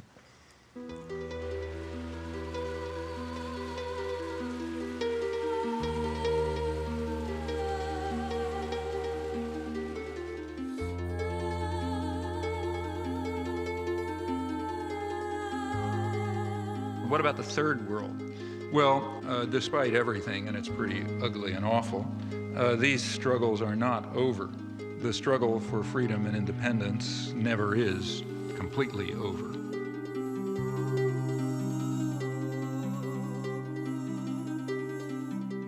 Their courage, in fact, is really remarkable and amazing. I've personally had the privilege, and it is a privilege, of witnessing it a few times in villages in Southeast Asia and Central America, and recently in the occupied West Bank, and it is astonishing to see. And it's always amazing, at least to me it's amazing, I can't understand it. It's also very moving and very inspiring. In fact, it's kind of awe-inspiring. Now, they rely very crucially on a very slim margin for survival that's provided by dissidence and turbulence within the imperial societies. And how large that margin is is for us to determine.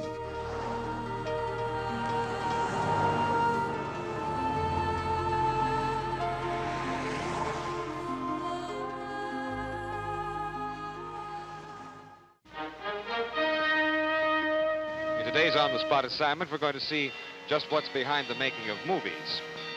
The director and the crew are shooting a documentary film. Let's take a closer look. Okay, fine. Bob, this word documentary, what would you say is the difference between a documentary film and a feature movie? Well, there are a good many differences. One would be length. Generally speaking, documentaries are a good deal shorter than feature films. Also, documentaries have something to say in the way of a message. They are informational films. Also, another term that's used interchangeably with documentary is the word actuality films.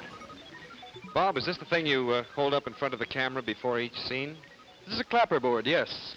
This identifies on the visual camera the scene number and the take number, and also, as you heard, on the soundtrack. The editor back at the studio puts the two pieces of film together, matches where the lips of the clapper come together, and there you are in sync. Before the break, you were mentioning the media putting forth the information that the power elite want. I'm not sure if I understand, how does the power elite do this, and why do we stand for it? Why does it work so well? Okay, well, I think here we have to, I mean, there are really two questions here. One, is this picture of the media true? And there you have to look at the evidence. I mean, I've given one example, and that shouldn't convince anybody.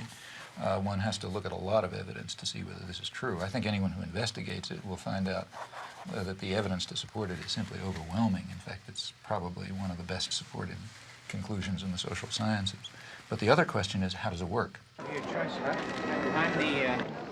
I'm the media guy. You're the media. What would you like? I got you an International Herald Tribune. You want that? Anything in a Western language which doesn't include that. What do you got? Financial Times? Absolutely.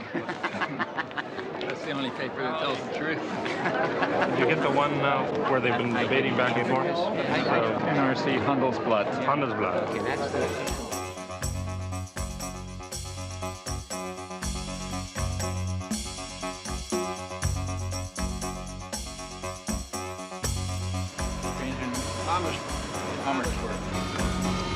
Well, this evening's program is scheduled as a debate, which puzzled me all the way through. There are some problems. One problem is that no proposition has been set forth. As I understand debate, people are supposed to advocate something and oppose something. Rather more sensibly, a topic has been proposed for discussion. The topic is manufacture of consent. It's somewhat unusual for a member of the government to debate with a professor in public. It hasn't happened in Holland before. I don't think it's often happens elsewhere.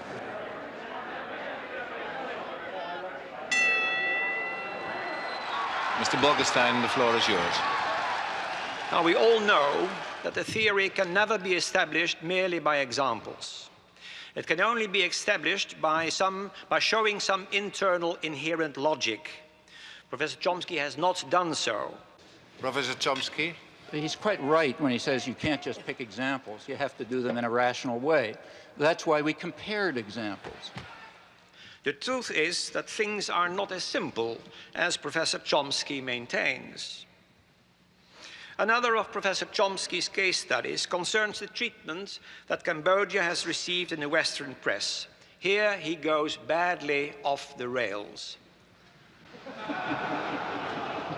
We didn't discuss Cambodia. We compared Cambodia with East Timor, two very closely paired examples. And we gave approximately 300 pages of detail covering this in Political Economy of Human Rights, including a reference to every article we could discover about Cambodia. Many Western intellectuals do not like to face the facts and balk at the conclusions that any untutored person would draw.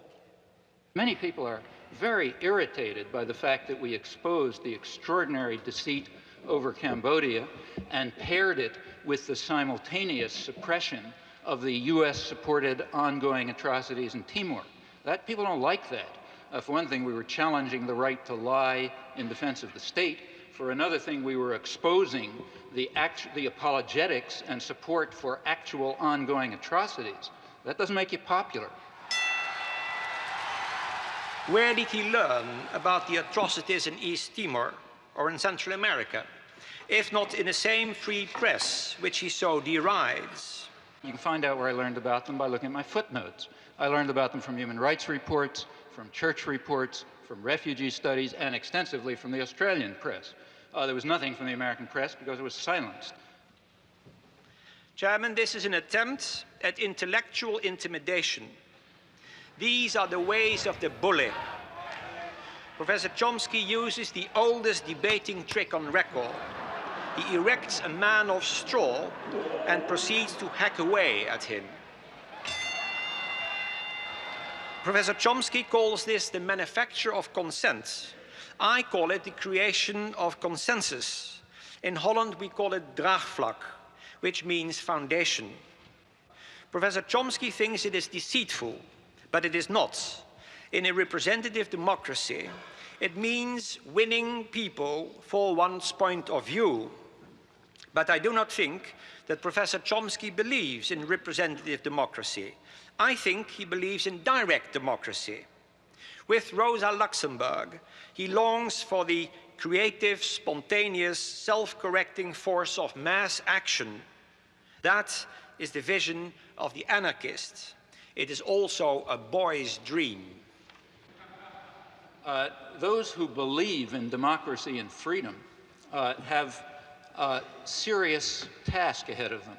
What they should be doing, in my view, is dedicating their efforts to helping the despised common people to struggle for their rights and to realize the democratic goals that constantly surface throughout history.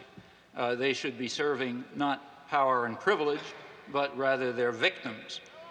Freedom and democracy are by now not merely values to be treasured, they are quite possibly the prerequisite to survival. It's a conspiracy theory, pure and simple. It is not borne out by the facts. Mr. Chairman, I have to go to Amsterdam. If you'll excuse me, I'm leaving.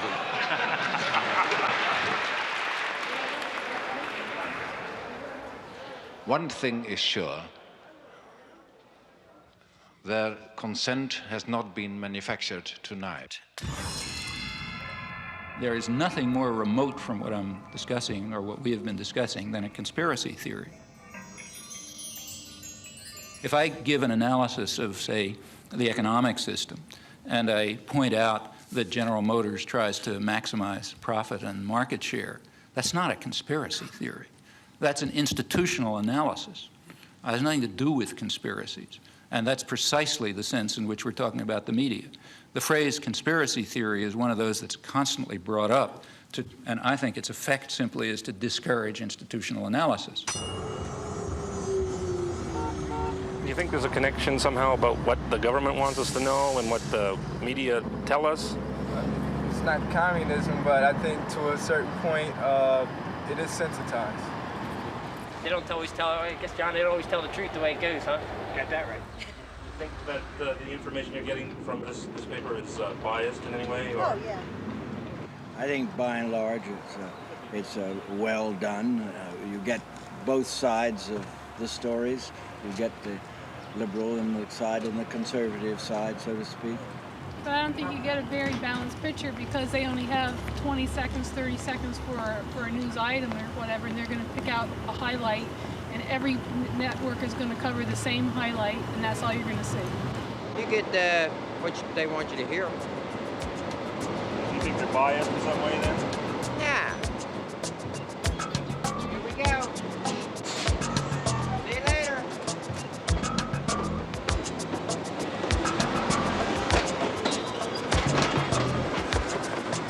Is it possible for the lights to get a little brighter so I can see somebody out there?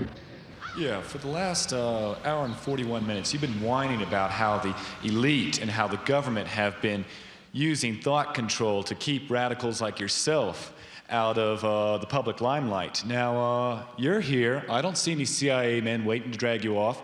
You were in the paper. That's where everyone here heard you were coming from, in the paper, and I'm sure they're going to publish your comments in the paper. Now, a lot of countries, you would have been shot for what you have done today. So what are you whining about? We are allowing you to speak, and I don't see any thought control. First of all, I hadn't said one word about my being kept out of the limelight. The way it works here is quite different. Now, I don't think you heard what I was saying, but the way it works here is that there is a system of shaping, control, and so on, which gives a certain perception of the world. I gave one example. I'll give you sources where you can find thousands of others. And it has nothing to do with me. It has to do with marginalizing the public and ensuring that they don't get in the way of elites who are supposed to run things without interference. In a review of the Chomsky Reader, it was written that as he's been forced to the margins, he's become strident and rigid. Do you feel this categorization of your later writings is accurate and that you've been a victim of this sort of process you've been describing? Well, the business about being forced to other people will have to judge about the stridency. I don't believe it, but anyway, that's for other people to judge. However, the matter of being forced to the margins is a matter of fact, and the fact is the opposite of what is claimed. The fact is it's much easier to gain access to even the major media now than it was 20 years ago. You've dealt in such unpopular truths and have been such a lonely figure as a consequence of that. Do you ever regret either that you took the stand you took, have written the things you have written, or that we had listened to you earlier? I don't. I mean, there are particular things which I would do differently because you think about things, you do them differently. But in general, I would say I do not regret it. I mean, do you like being controversial? No, it's a nuisance. Because this mass medium pays little attention to the views of dissenters, not just Noam Chomsky, but most dissenters do not get much of a hearing in this medium. No, in fact, that's, again, completely understandable. They wouldn't be performing their societal function if they allowed favored truths to be challenged. Now, notice that that's not true when I cross the border anywhere, so that I have easy access to the media in just about every other country in the world. There's a number of reasons for that, and one reason is I'm primarily talking about the United States, and it's much less threatening. Your view there is that the militarization of the American economy essentially has come about because there are not other means of controlling the American population. In a democratic society. I mean, it may be paradoxical, but the freer the society is, the more it's necessary to resort to devices like induced fear.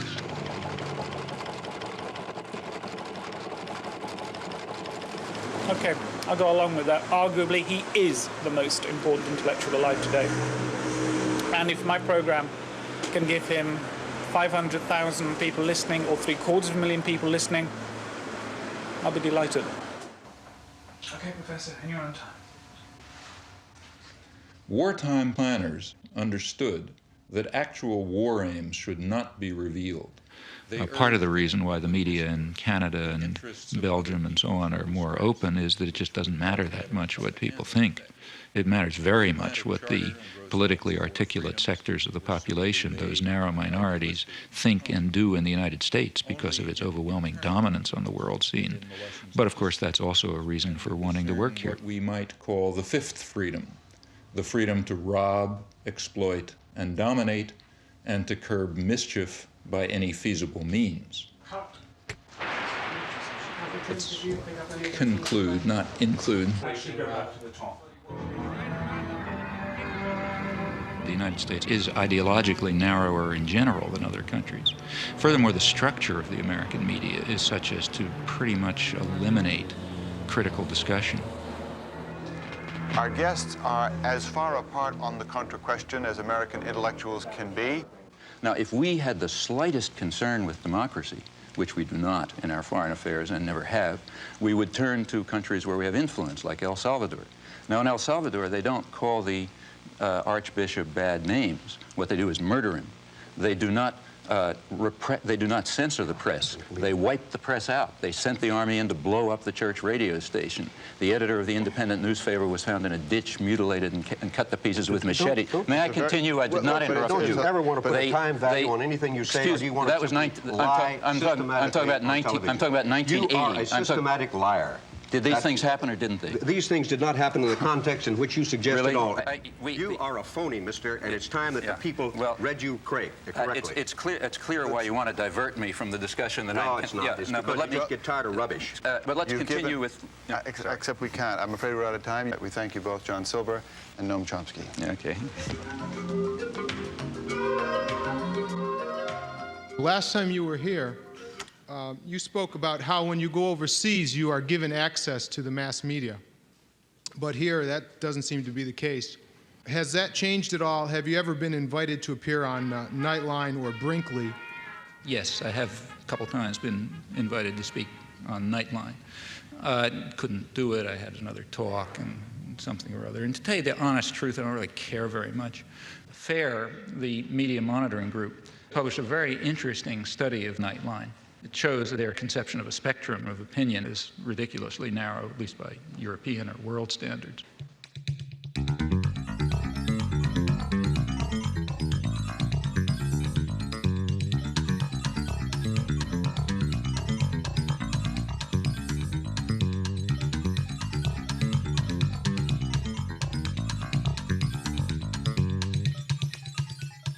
Let me tell you a personal experience. I happened to be in Madison, Wisconsin, on a listener-supported radio station, community radio station, a very good one. I was having an interview with the news director. I've been on that program dozens of times, usually by telephone, and he's very good. He gets to all sorts of people, and he started the interview by playing for me a tape of an interview that he had just had and had broadcast with the guy who's some mucky-muck in Nightline. I think his name is Jeff Greenfield or some such name. Does that name mean anything? I'm Jeff Greenfield for Nightline in New York. What about just in the selection of guests to analyze things? Why is Noam Chomsky never on Nightline? I couldn't begin to tell you. He's one of the leading intellectuals in the entire world. I have no idea. I mean, I can make some guesses.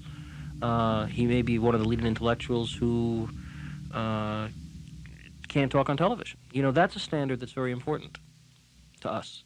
If you got a 22-minute show and a guy takes 5 minutes to warm up, now I don't know whether Chomsky does or not, he's out. One of the reasons why Nightline has the usual suspects is one of the things you have to do when you book a show is know that the person can make the point within the framework of television. And if people don't like that, they should understand it is about as sensible to book somebody who will take 8 minutes to give an answer as it is to book somebody who doesn't speak English. But in the normal given flow, that's another culture-bound thing. We got to have English-speaking people. We also need concision. So Greenfield, or whatever his name is, hit the nail on the head. The U.S. media are alone in that it is, you must meet the condition of concision. You got to say things between two commercials or in 600 words. And that's a very important fact, because the beauty of concision, you know, saying a couple of sentences between two commercials, the beauty of that is that you can only repeat conventional thoughts. I was reading Chomsky 20 years ago. I think his notion, didn't he co-author a new book called Engineering Consent or The Manufacturing of Consent? Mm-hmm. I mean, some of that stuff to me looks like it's from Neptune. This is the first time the Neptune system has been seen clearly by human eyes. These pictures, taken only hours ago by Voyager 2, are its latest contribution. You know, he's perfectly entitled to say that I'm seeing it through a prism, too. But my view of that, of his notions about the limits of debate in this country, is absolutely wacko. Suppose I get up on Nightline, say, and I'm given whatever it is, 2 minutes, and I say Gaddafi's a terrorist, Khomeini's a murderer, you know, et cetera, et cetera. The Russians, you know, invaded Afghanistan, all this sort of stuff. I don't need any evidence. Everybody just nods. On the other hand, suppose you say something that just isn't regurgitating conventional pieties. Suppose you say something that's the least bit unexpected or controversial. Suppose you say, I mean, the biggest international terror operations that are known are the ones that are run out of Washington. Or suppose you say, what happened in the 1980s is the U.S. government was driven underground. Suppose I say the United States is invading South Vietnam, as it was. The best political leaders are the ones who are lazy and corrupt. If the Nuremberg laws were applied, then every post-war American president would have been hanged. The Bible is probably the most genocidal book in our total canon. Education is a system of imposed ignorance. There's no more morality in world affairs fundamentally than there was in the time of Genghis Khan. They're just different, you know, they're just different factors to be concerned with. Now, Chomsky, thank you. Well, you know, people will quite reasonably expect to know what you mean. Why did you say that? I never heard that before. If you said that, you better have a reason, you know, you better have some evidence. In fact, you better have a lot of evidence, because that's a pretty startling comment. You can't give evidence if you're stuck with concision. You know, that's the genius of this structural constraint. And in my view, if people like, say, Nightline and McNeil Lehrer and so on were smarter, if they were better propagandists, they would let dissidents on, let them on more, in fact. The reason is that they would sound like they're from Neptune. Then comes our special conversation on the Middle East crisis. Tonight's is with the activist, writer, and professor Noam Chomsky. Again, there has been an offer on the table, which we rejected, an Iraqi offer last April, to eliminate their chemical and other unconventional arsenals if Israel were to simultaneously do the same. We rejected it, but I think that should be pursued as well. Sorry to interrupt you. I have to end it there. That's the end of our time. Professor Chomsky, thank you very much for joining us. AT&T has supported the McNeil Lehrer NewsHour since 1983 because quality information and quality communications is our idea of a good connection. AT&T, the right choice. Oh, okay. If you just could you just sit there for half a second? It's just for a two-shot, that's all, and then we can do everything else. Okay. Yeah, what about the mic? Is that a problem or not? Mark, I think there's some stuff hanging around here. Right, the idea of this one is it's just a shot where I'm seen talking to you and you're seen listening to me. I'll ask you, though, if you don't speak to me or move your lips so that I can be seen to be asking you a question. The reason for the shot is simply this. I'm used to it. Okay, just don't talk to me and I'll keep going, that's the thing. The reason for the shot, I'll explain it through because I usually find that's the easiest way to do it. The reason for the shot is I need a shot where you're sitting and seen, listening to me while I'm asking you a question. We can use the shot to introduce you, explain who you are, where you fit into the piece I'm doing. But if you don't speak to me, I can also use... Got it? Okay, thanks for your time. Righto. If there is a narrower range of opinion in the United States, and it is harder to express a variety of different opinions, why do you live in the U.S.? I think well, first of all, it's my country, and secondly, it's in many ways, as I said before, it's the freest country in the world. I mean, I think there's more possibilities for change here than in any other country I know. But again, comparatively speaking, it's the country where the state is probably most restricted. But isn't that what you should be looking at comparatively rather than in absolute terms? But you don't create that impression. On the contrary, well, maybe I don't give the impression. I certainly say it often enough. What I've said over and over again, and I've been saying it all tonight, I've written it 1,000,000 times, is that the United States is a very free society. It's also a very rich society. Of course, the United States is a scandal from the point of view of its wealth.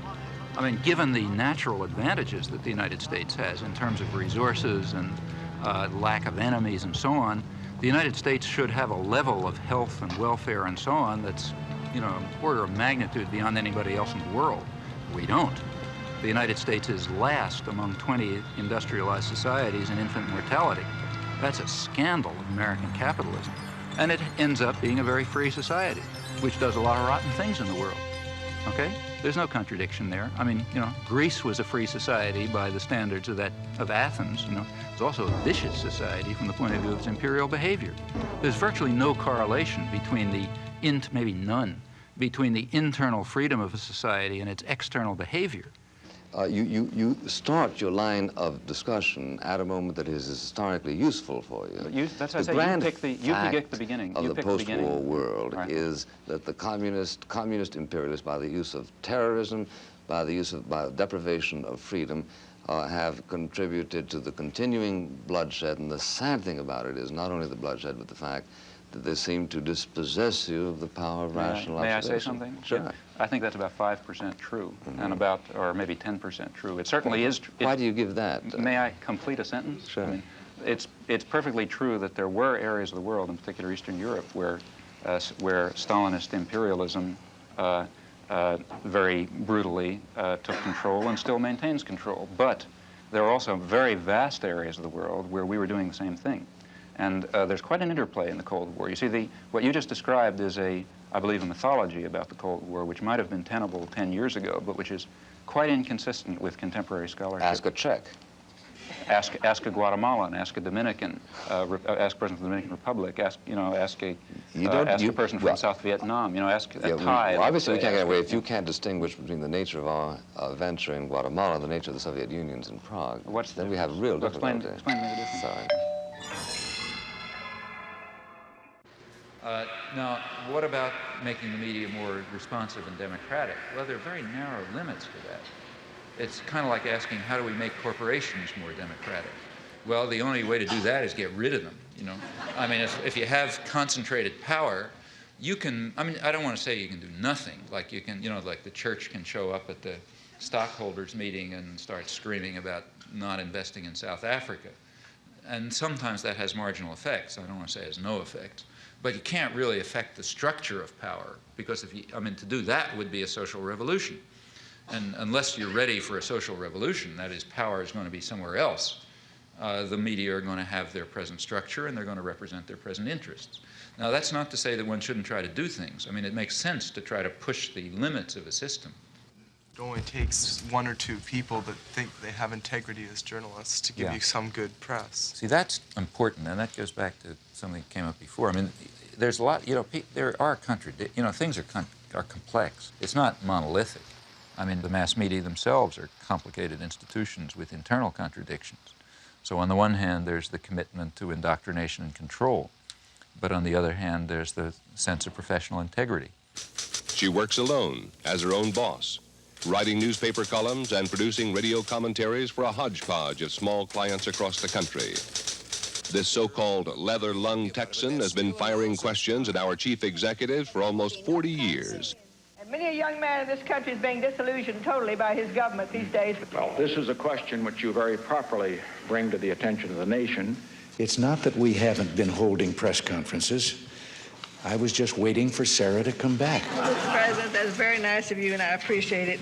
Sarah, I want to call your attention to a real problem we've got in this country today. Those unique and often terrifying McClendon questions reflect her desire to dig out information. And I wanted to ask your new man what he feels of... With enough know-how and persistence, she usually gets her man. What would you do if you were in a situation where you were trying to be an honest reporter and you were worried sick about your country and you saw how sick it was, and you were facing this weak White House and a weak Congress as a reporter? What would you do?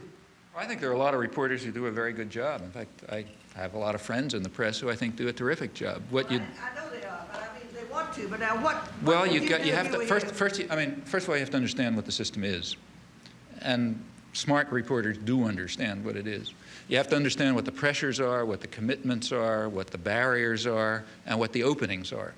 Like right after the Iran-Contra hearings, a lot of good reporters understood, well, things are going to be a little more open for a couple of months. So they could ram through stories that they knew they couldn't even talk about before. After Watergate. And the same after Watergate. And then, it closes up again and so on. Most people, I imagine, simply internalize the values. That's the easiest way and the most successful way. You just internalize the values, and then you regard yourself, in a way, correctly as acting perfectly freely. All right, let's get to the White House now, where I think veteran correspondent Frank Sesno could tell us a little bit about self-censorship. That inertial guidance system's always going on, isn't it? Is there any formal censorship there? Well, there's no self-censorship, Reed. If somebody tells me something, I'm going to pass it on, unless there's a particular and compelling reason not to. I can't deny that I wouldn't like to have access to the Oval Office and all the same maps and charts and graphs that the president's looking at, but that's not possible, it's not realistic, and it's probably not even desirable.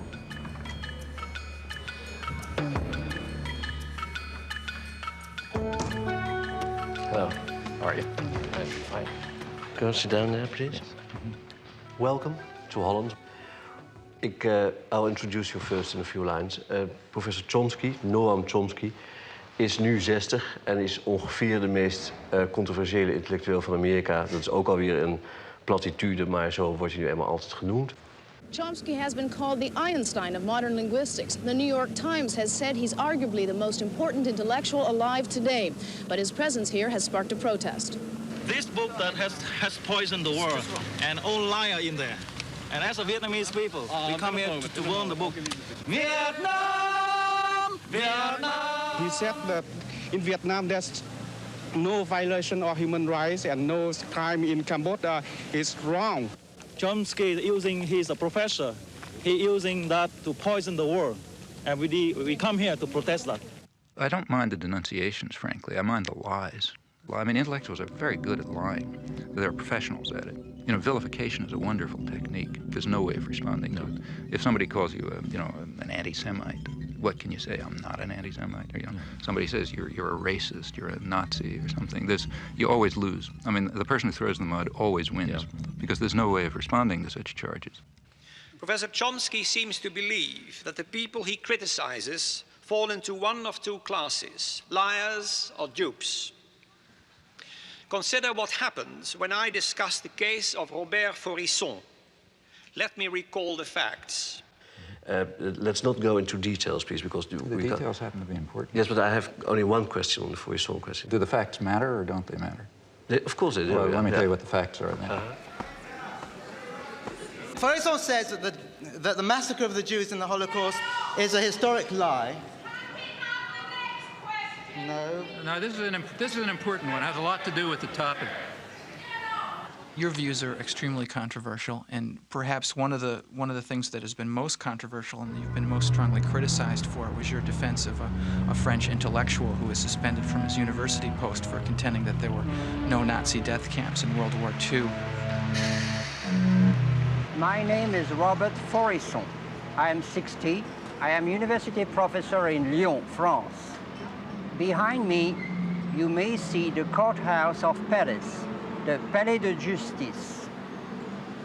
In this place, I was convicted many times at the beginning of the 80s. I was charged by 9 associations, mostly Jewish associations, for inciting hatred, racial hatred, for racial defamation, for damage by falsifying a story. Professor Chomsky and a number of other intellectuals signed a petition in which Faurisson is called a respected professor of literature who merely tried to make his findings public. Perhaps we can start with just the story of Robert Faurisson and your involvement. More than 500 people signed, maybe 600, mostly universitaires, scholars. And what happened to the other 499 of them? How come we only hear about Chomsky's signature? Well, I think it's because Chomsky is in himself a kind of political power. I signed a petition calling on the tribunal to defend his civil rights. At that point, the French press, which apparently has no conception of freedom of speech, concluded that since I had called for his civil rights, I was therefore defending his theses. Faurisson then published a book in which he tried to prove that the Nazi gas chambers never existed. What we deny is that there was an extermination program and an extermination actually, especially in gas chambers or gas vans. The book contains a preface written by Professor Chomsky in which he calls Faurisson a relatively apolitical sort of liberal. A communist is a man, a Jew is a man, a Nazi is a man, I am a man. Are you a Nazi? I am not a Nazi. How would you describe yourself politically? Nothing. Preface that you wrote, whether you retracted it. That's not the preface that I wrote because I never wrote a preface.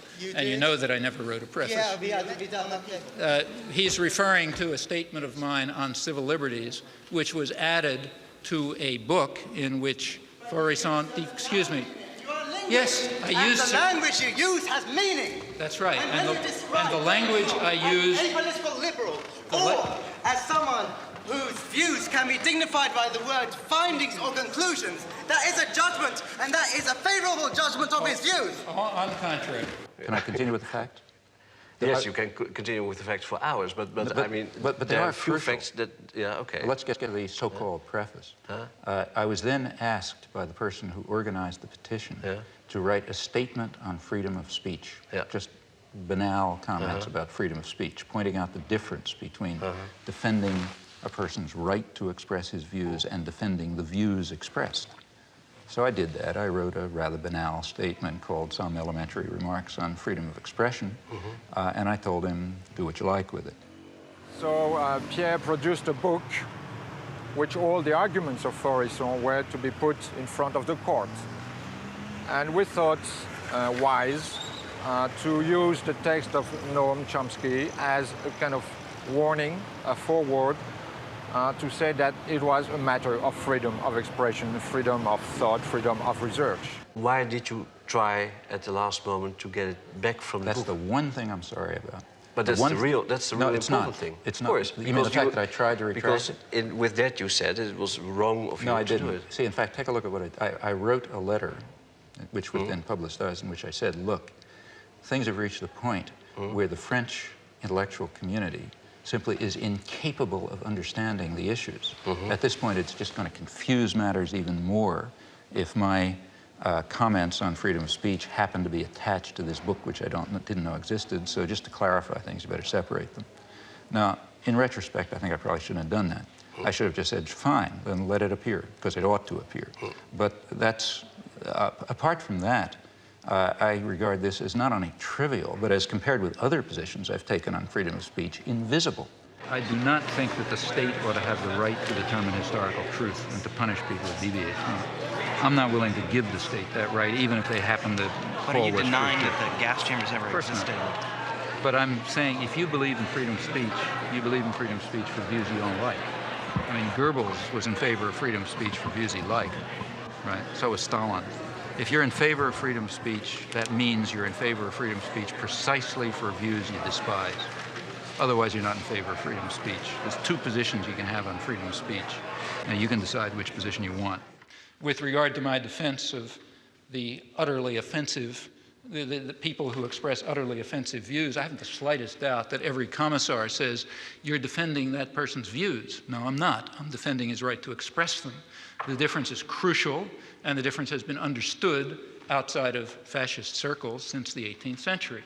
Is there anything like objectivity, or scientific objectivity, reality? As a scientist, look, I'm not saying I stand defend on the this views. point? Look, if somebody publishes a scientific article, which I disagree with, I do not say the state ought to put him in jail, right? All right, but you don't have to support him right away and say, you know, I support him just for the sake of everybody saying that, you know, whatever he wants to say. Suppose this guy is taken to court and charged with falsification. Then I'm going to defend him, even if I disagree. But he wasn't taken to court. Oh, you're wrong. But when did you write the support? I mean, when he was brought to court. And in fact, the only support that I gave him is to say he has a right of freedom of speech, period. There is no doubt in my mind that the example that I gave about this story is the Holocaust that did not exist is very, very typical. I'll give you another example about how much of the American press believes that Faurisson has anything to say, or any press? How much of the press in France? Since I follow... What percentage would you say? I'll tell you. Is it higher than zero? Is it higher than zero? I'll tell you. Have you ever seen anything in any newspaper or any journal saying that this man is anything other than a lunatic? I'll try to answer. I'll try to answer. I think that I just followed the case. That's a simple question. I followed the case 5 or 6 years ago, and I happened to see that Noam Chomsky was in for strong criticism, even from some of his supporters, for doing something which could be interpreted only in terms of a campaign against Israel. Going back years, I am absolutely certain that I've taken far more extreme positions on people who deny the Holocaust than you have. For example, you go back to my earliest articles and you will find that I say that even to enter into the arena of debate on the question of whether the Nazis carried out such atrocities is already to lose one's humanity. So I don't even think you ought to discuss the issue if you want to know my opinion. But if anybody wants to refute Faurisson, there's certainly no difficulty in doing so.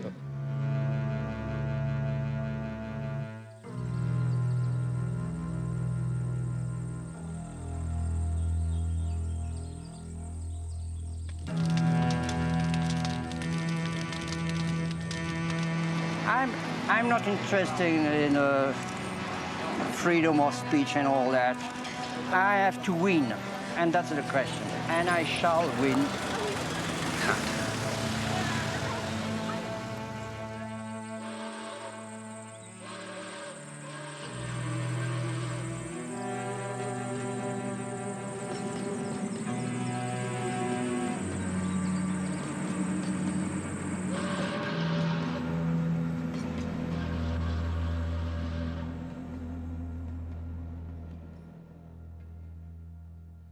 I'm just an ordinary mom who just thinks in terms of, I don't want to someday be holding my grandchildren and watching something horrible happen and feel like I didn't do anything. And I mean, it's obvious what you're doing, And my question is, on a practical level, where do you see the most practical place to put your energy? I mean, tonight I feel in overwhelm, like I feel like it's too big, it's too much to even make a dent in. The way things change is because lots of people are working all the time. And, you know, they're working in their communities, in their workplace, or wherever they happen to be, and they're building up the basis for popular movements which are going to make changes. That's the way everything has ever happened in history, you know, whether it was the end of slavery or whether it was the democratic revolutions or anything you want, you name it, that's the way it worked. You get a very false picture of this from the history books. In the history books, there's a couple of leaders, you know, George Washington or Martin Luther King or whatever. And I don't want to say that those people are unimportant, like Martin Luther King was certainly important, but he was not the civil rights movement. Martin Luther King can appear in the history books because lots of people whose names you will never know and whose names are all forgotten and who may have been killed and so on were working down in the South. When you have active activists and people concerned and people devoting themselves and dedicating themselves to social change or issues or whatever, then people like me can appear, and we can appear to be prominent, but that's only because somebody else is doing the work. My work, whether it's giving hundreds of talks a year or spending 20 hours a week writing letters or writing books, is not directed to intellectuals and politicians. It's directed to what are called ordinary people. Yeah. And what I expect from them is, in fact, exactly what they are, that they should try to understand the world and act in accordance with their decent impulses, and that they should try to improve the world. And many people are willing to do that, but they have to understand. And in fact, as far as I can see, in these things, I feel that I'm simply helping people develop courses of intellectual self-defense. What did you mean by that? What would such a course be? I don't mean go to school, because they're not going to get it there. It means you have to develop an independent mind and work on it. Now, that's extremely hard to do alone. You know, the beauty of our system is it isolates everybody. Each person is sitting alone in front of the tube. You know, it's very hard to have ideas or thoughts under those circumstances. You can't fight the world alone. Some people can, but it's pretty rare. The way to do it is through organization. So courses of intellectual self-defense will have to be in the context of political and other organization. And it makes sense, I think, to look at what the institutions are trying to do and to take that almost as a key. What they're trying to do is what we're trying to combat. If they're trying to keep people isolated and separate and you know, and so on, well, we're trying to do the opposite. We're trying to bring them together. So in your local community, you want to have sources of alternative action. People with parallel concerns may be differently focused, but at the core, sort of similar values and a similar interest in helping people learn how to defend themselves against external power and taking control of their lives and, you know, reaching out your hand to people who need it. That's a common array of concerns. You can learn about your own values and you can figure out how to defend yourself and so on in conjunction with others. Are there one or two publications that I, as an average person, a biologist, can read to bypass this filter of our press? Now, if you ask what media can I turn to get the right answers, first of all, I wouldn't tell you that because I don't think there's an answer. The right answers are what you decide are the right answers. Maybe everything I'm telling you is wrong, okay? Could perfectly well be, I'm not God, but that's nothing for you to figure out. I mean, I could tell you what I think happens to be more or less right, but there isn't any reason why you should pay any attention to it. What impact do you feel alternative media is currently having or could potentially have? I'm actually a little more interested in its potential. And just to define my terms, by alternative media, I'm referring to media that are or could be citizen-controlled as opposed to state or corporate control. You know, that's what's kept people together. To the extent that people are able to do something constructive, it's because they have some way of interacting.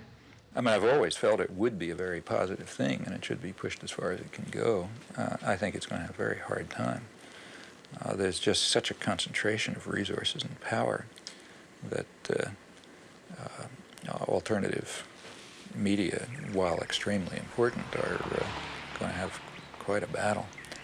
It's true there are things which are small successes, but it's because people have just been willing to put in incredible effort. Like, say, take Z Magazine. I mean, that's a national magazine which literally has a staff of 2 and no resources. Tell us a little about Z Magazine, what it is and what makes it different. Go ahead. Go ahead. Thank you. We just wanted to do a magazine that would address all the sides of political life: economics, race, gender, authority, political relations. And we wanted to do it in a way that would incorporate an attention to how to not only understand what's going on, but how to make things better, what to aim toward, and to provide at the same time humor, culture, a kind of a magazine that people could relate to and could get a lot out of and could participate in. And what we wanted to do, which we didn't think was provided by the existing magazines, was to give it a real activist slant so that it could be very useful to the variety of movements in the country. And we just felt there wasn't a magazine that reflected that inspired people and that gave people sort of a strategy and perhaps even a vision of how things could be better.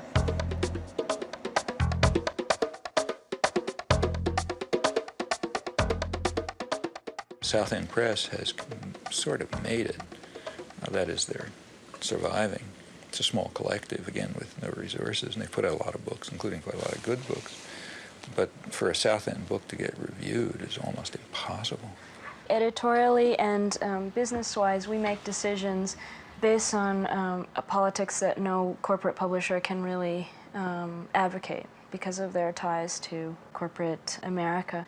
We can solicit manuscripts based on what we feel is the relevance for the movement, and we can make our business decisions based on whether we feel people can afford our books, whether we feel that a book might not make that much money, but it needs to be out there, and maybe there's 1,000 people who would buy it. And those are criteria that we feel are very precious in this day of corporate mergers. Well, and likewise, our structure about sharing work and continuing our training process as long as we're at the press, there are losses there in terms of productivity, but in terms of empowerment, all of us are then able to say, my perspective is different from yours, then all of our intelligence gets used in making those decisions, and not just whoever happens to have done it the longest, whoever happens to have graduated from the best schools in order to be the best editor, making all the decisions and only using his or her intelligence. Listener-supported radio in the United States has undergone a remarkable growth in the last decade. It's perhaps the fastest growing alternative media. There are many reasons for this. First and foremost is that it's enormously economical, and it reaches communities that have not been served by community radio before. And in Boulder particular, we see with someone like Noam Chomsky, who's been there, I believe, 3 times in the last 6 years, he has a tremendous audience, and KGNU is partly responsible for that because we play his tapes on a regular basis, we play his lectures and his interviews. So when he does come to Boulder and people hear what he has to say, they're able to tune in. It's not something exotic or esoteric that he's talking about. It's material that they're very familiar with, and he's noted this, incidentally. I mean, if there's a listener-supported radio station, that means that people can get daily, every day, a different way of looking at the world, not just what the corporate media want you to see, but a different picture, a different understanding. Not only can you hear it, but you can participate in it. You can add your own thoughts, and you can learn something, and so on. Well, that's the way people become human, That's the way you become human participants in a social and political system. Hello, I'm Ed Robinson, and this is Non-Corporate News. What is non-corporate news, and why is it necessary? I didn't want to just show another film at a library or something. I wanted to make my own statement. I thought it'd be more fun to do, and perhaps I could get other people involved in a project besides showing a film. We could make a film or a video. The local cable station's hooked up to 3 communities: Lynn, Swampscott, and Salem. So that's 30,000 people, or 30,000 homes, I'm not sure, but I'm sure a lot of people will see it, and it'll be the kind of people who don't go out to see a film. It'll go right into their houses, so if they're flipping through the channels, they might be able to get a completely new idea of the world.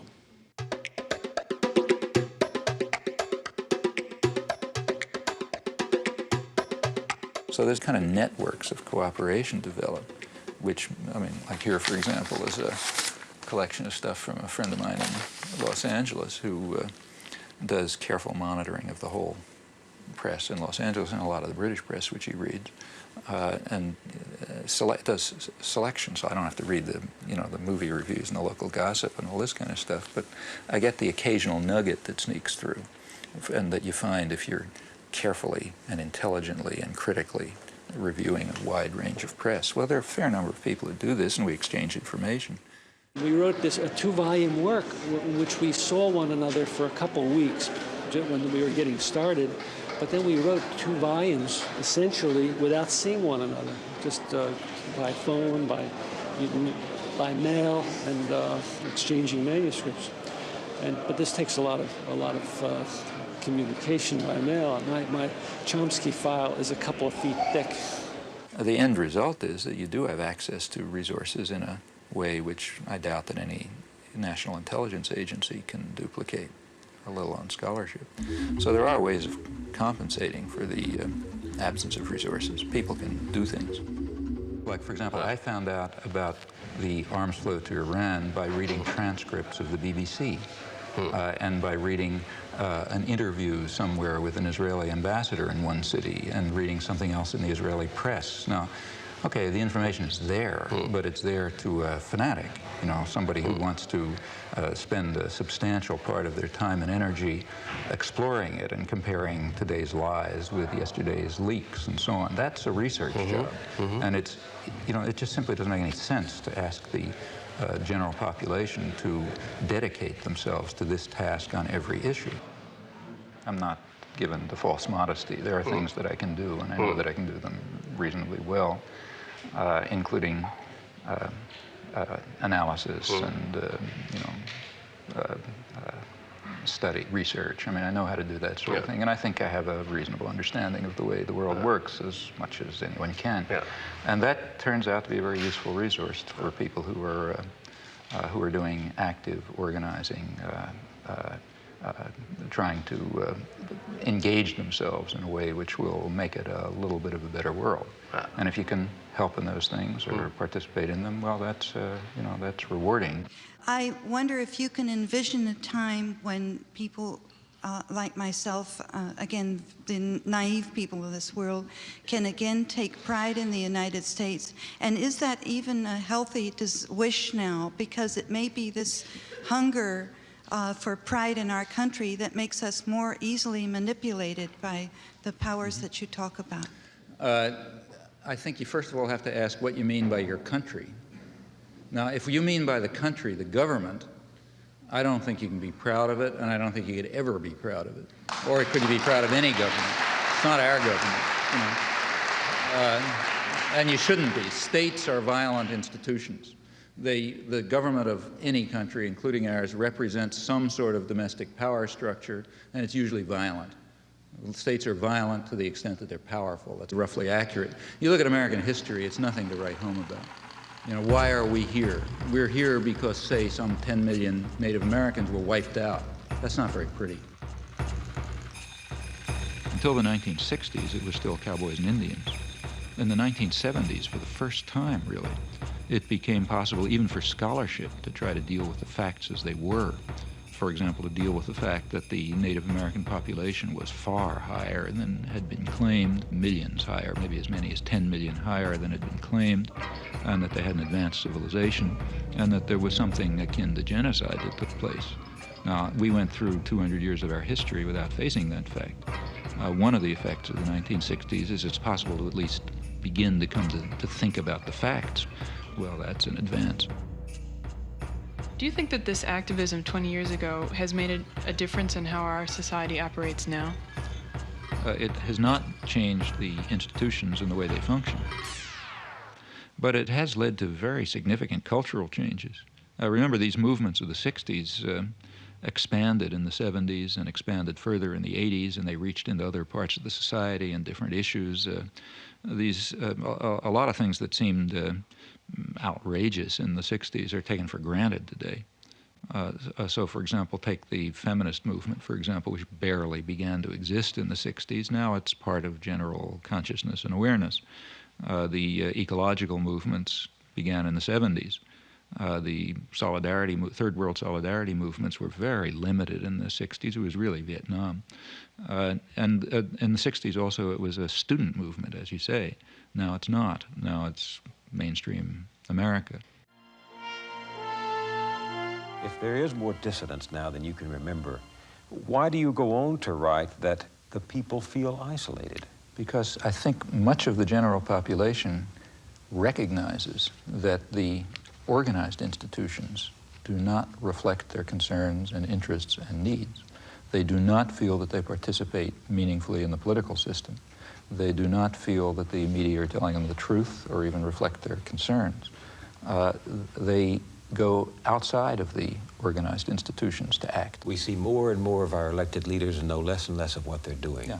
This medium does that. Very striking. In fact, the presidential elections have been almost removed from the point where the public even takes them seriously as involving a matter of choice. So what do you think about what goes on in the White House? It's kept too private, I think. Yeah, they should come out. I know. People. Yeah. Who should talk to the people? George Bush.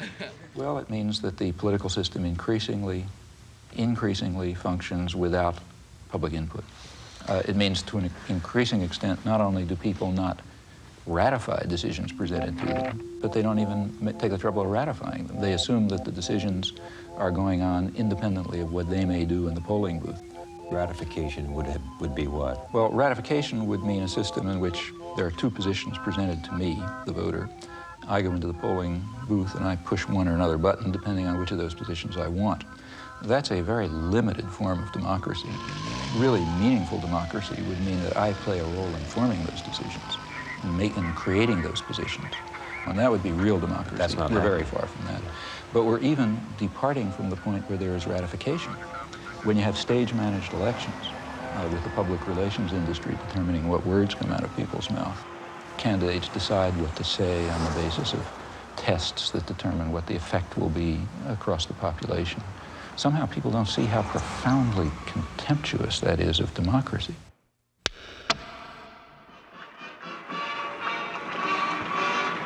The solemn moment is near, but first, the swearing in of Van Quayle.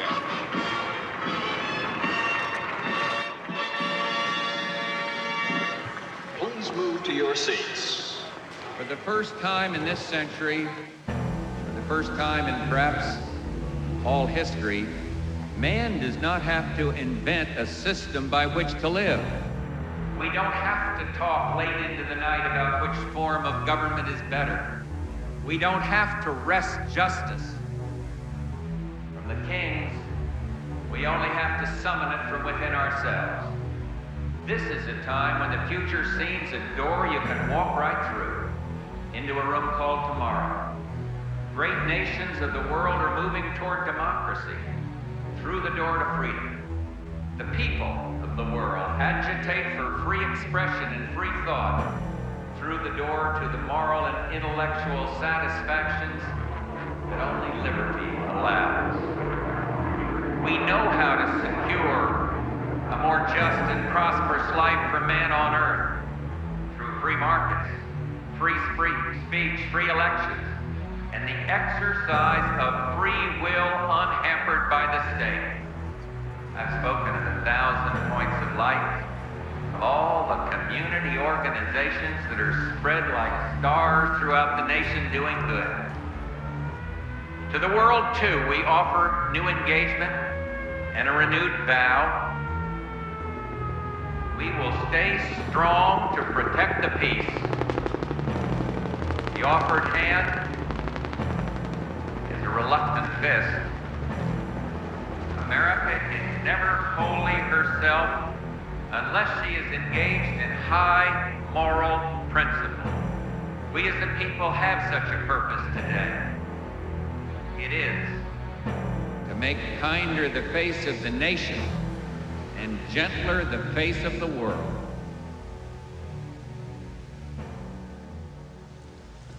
Referring back to your earlier comment about escaping from or doing away with capitalism, I was wondering what scheme, workable scheme, you would put in its place? Me? Or well, what I would, yeah. What well, would you know, you suggest to others who might be in a position to set it up and get it going? Well, I mean, I think that what used to be called centuries ago wage slavery is intolerable. I mean, I don't think people ought to be forced to rent themselves in order to survive. I think that the economic institutions ought to be run democratically by their participants, by the communities in which they exist, and so on. And I think basically through various kinds of free association.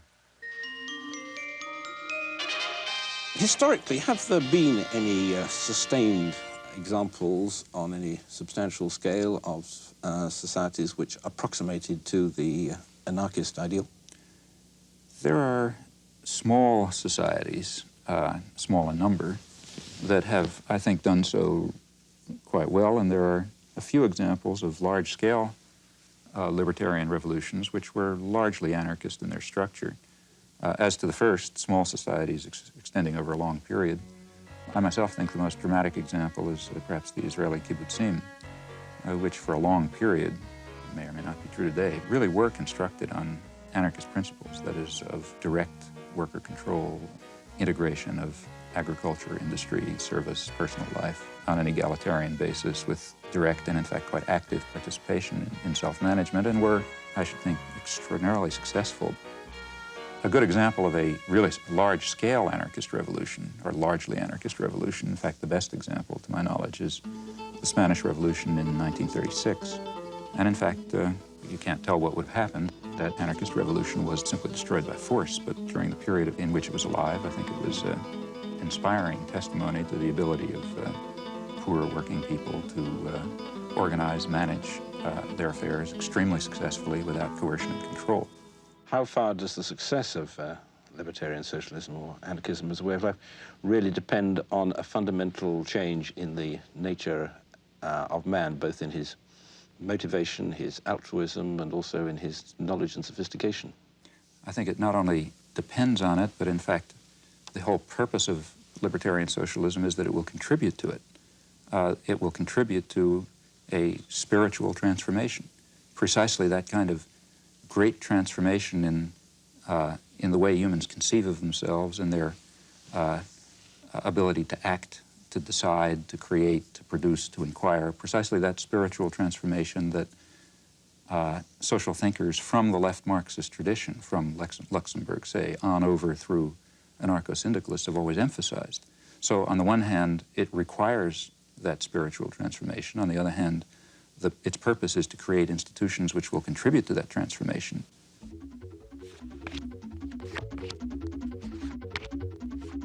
You've written that in looking at contributions of gifted thinkers, one must make sure to understand their contributions, but also to eliminate the errors in them. And of your ideas, what would you guess would be discarded and what would be assimilated by future thinkers?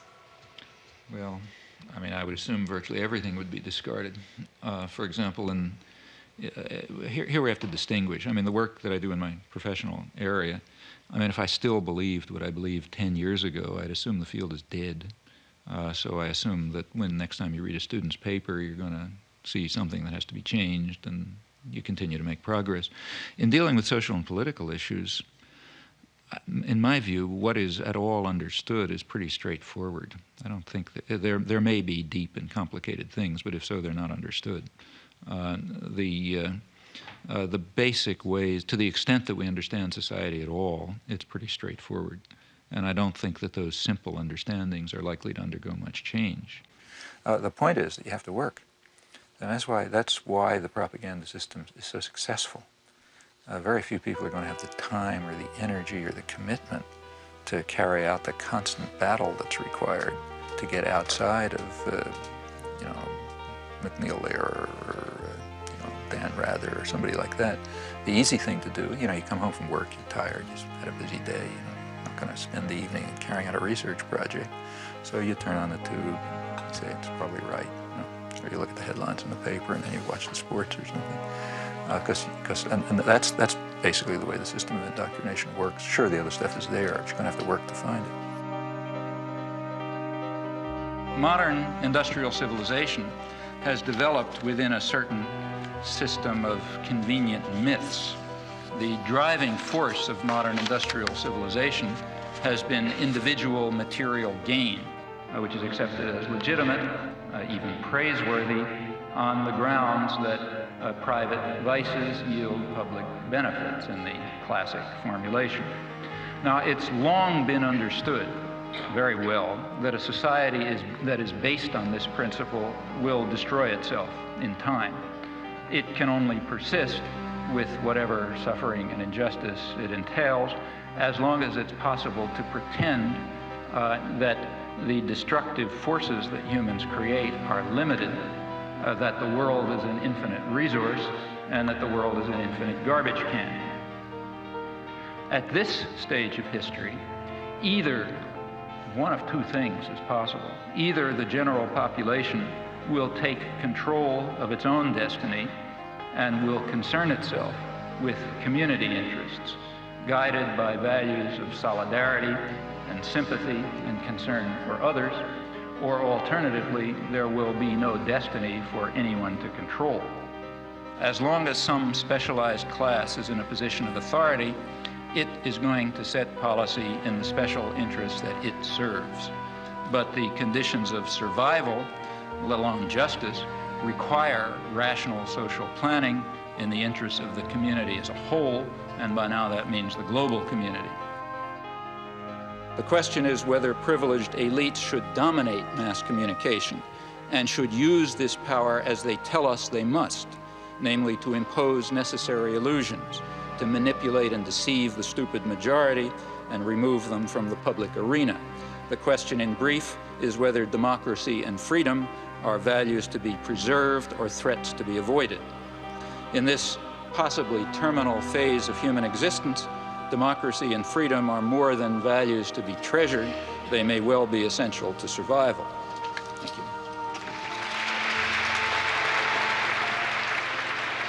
you. He's up there thinking for himself, and he's deciphering this tremendously overweighted body of information, which he puts into an order and gives you the feeling that you can do the same thing, that the whole thing is decipherable.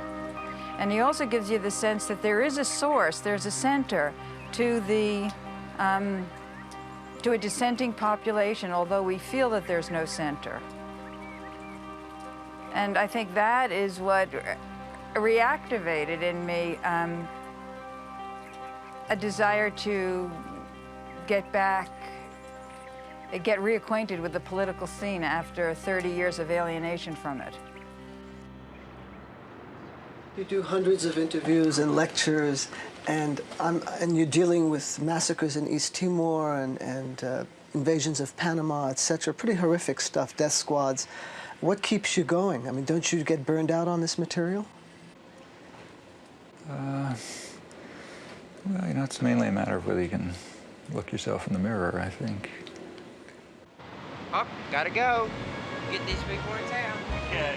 Maybe you can say all aboard for us. Okay. All aboard! Bye-bye. Bye-bye.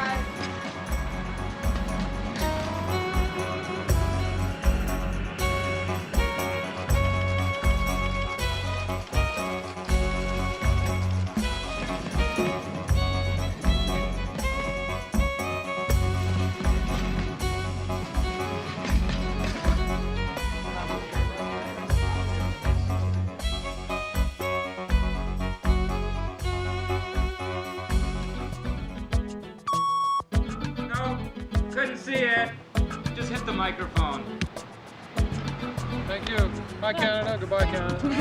Bye. I think I've gone past the hour that you agreed to. Can I get the introduction? You said that he's from Harvard. Oh, I heard that. Oh, yes, that's true, yeah. We'll bleep it. Sorry about making you answer that. No, that's okay. Such short. It worked. Did we hit it in 2 minutes? Or? Well, we did pretty well. Actually, that means less sports, and that's fine with me. You know, the poor people out there, they don't know what's going on. If the people knew what you say here today, there'd be a heck of a change. Thank you. On that optimistic note, Professor Chomsky, thank you very much indeed. So how did it go? Oh, I thought it was sort of technical sounding, but I don't know, there wasn't much of a rhythm. Did you ever think of running for president? If I ran for president, first thing I'd do is tell people not to vote for me.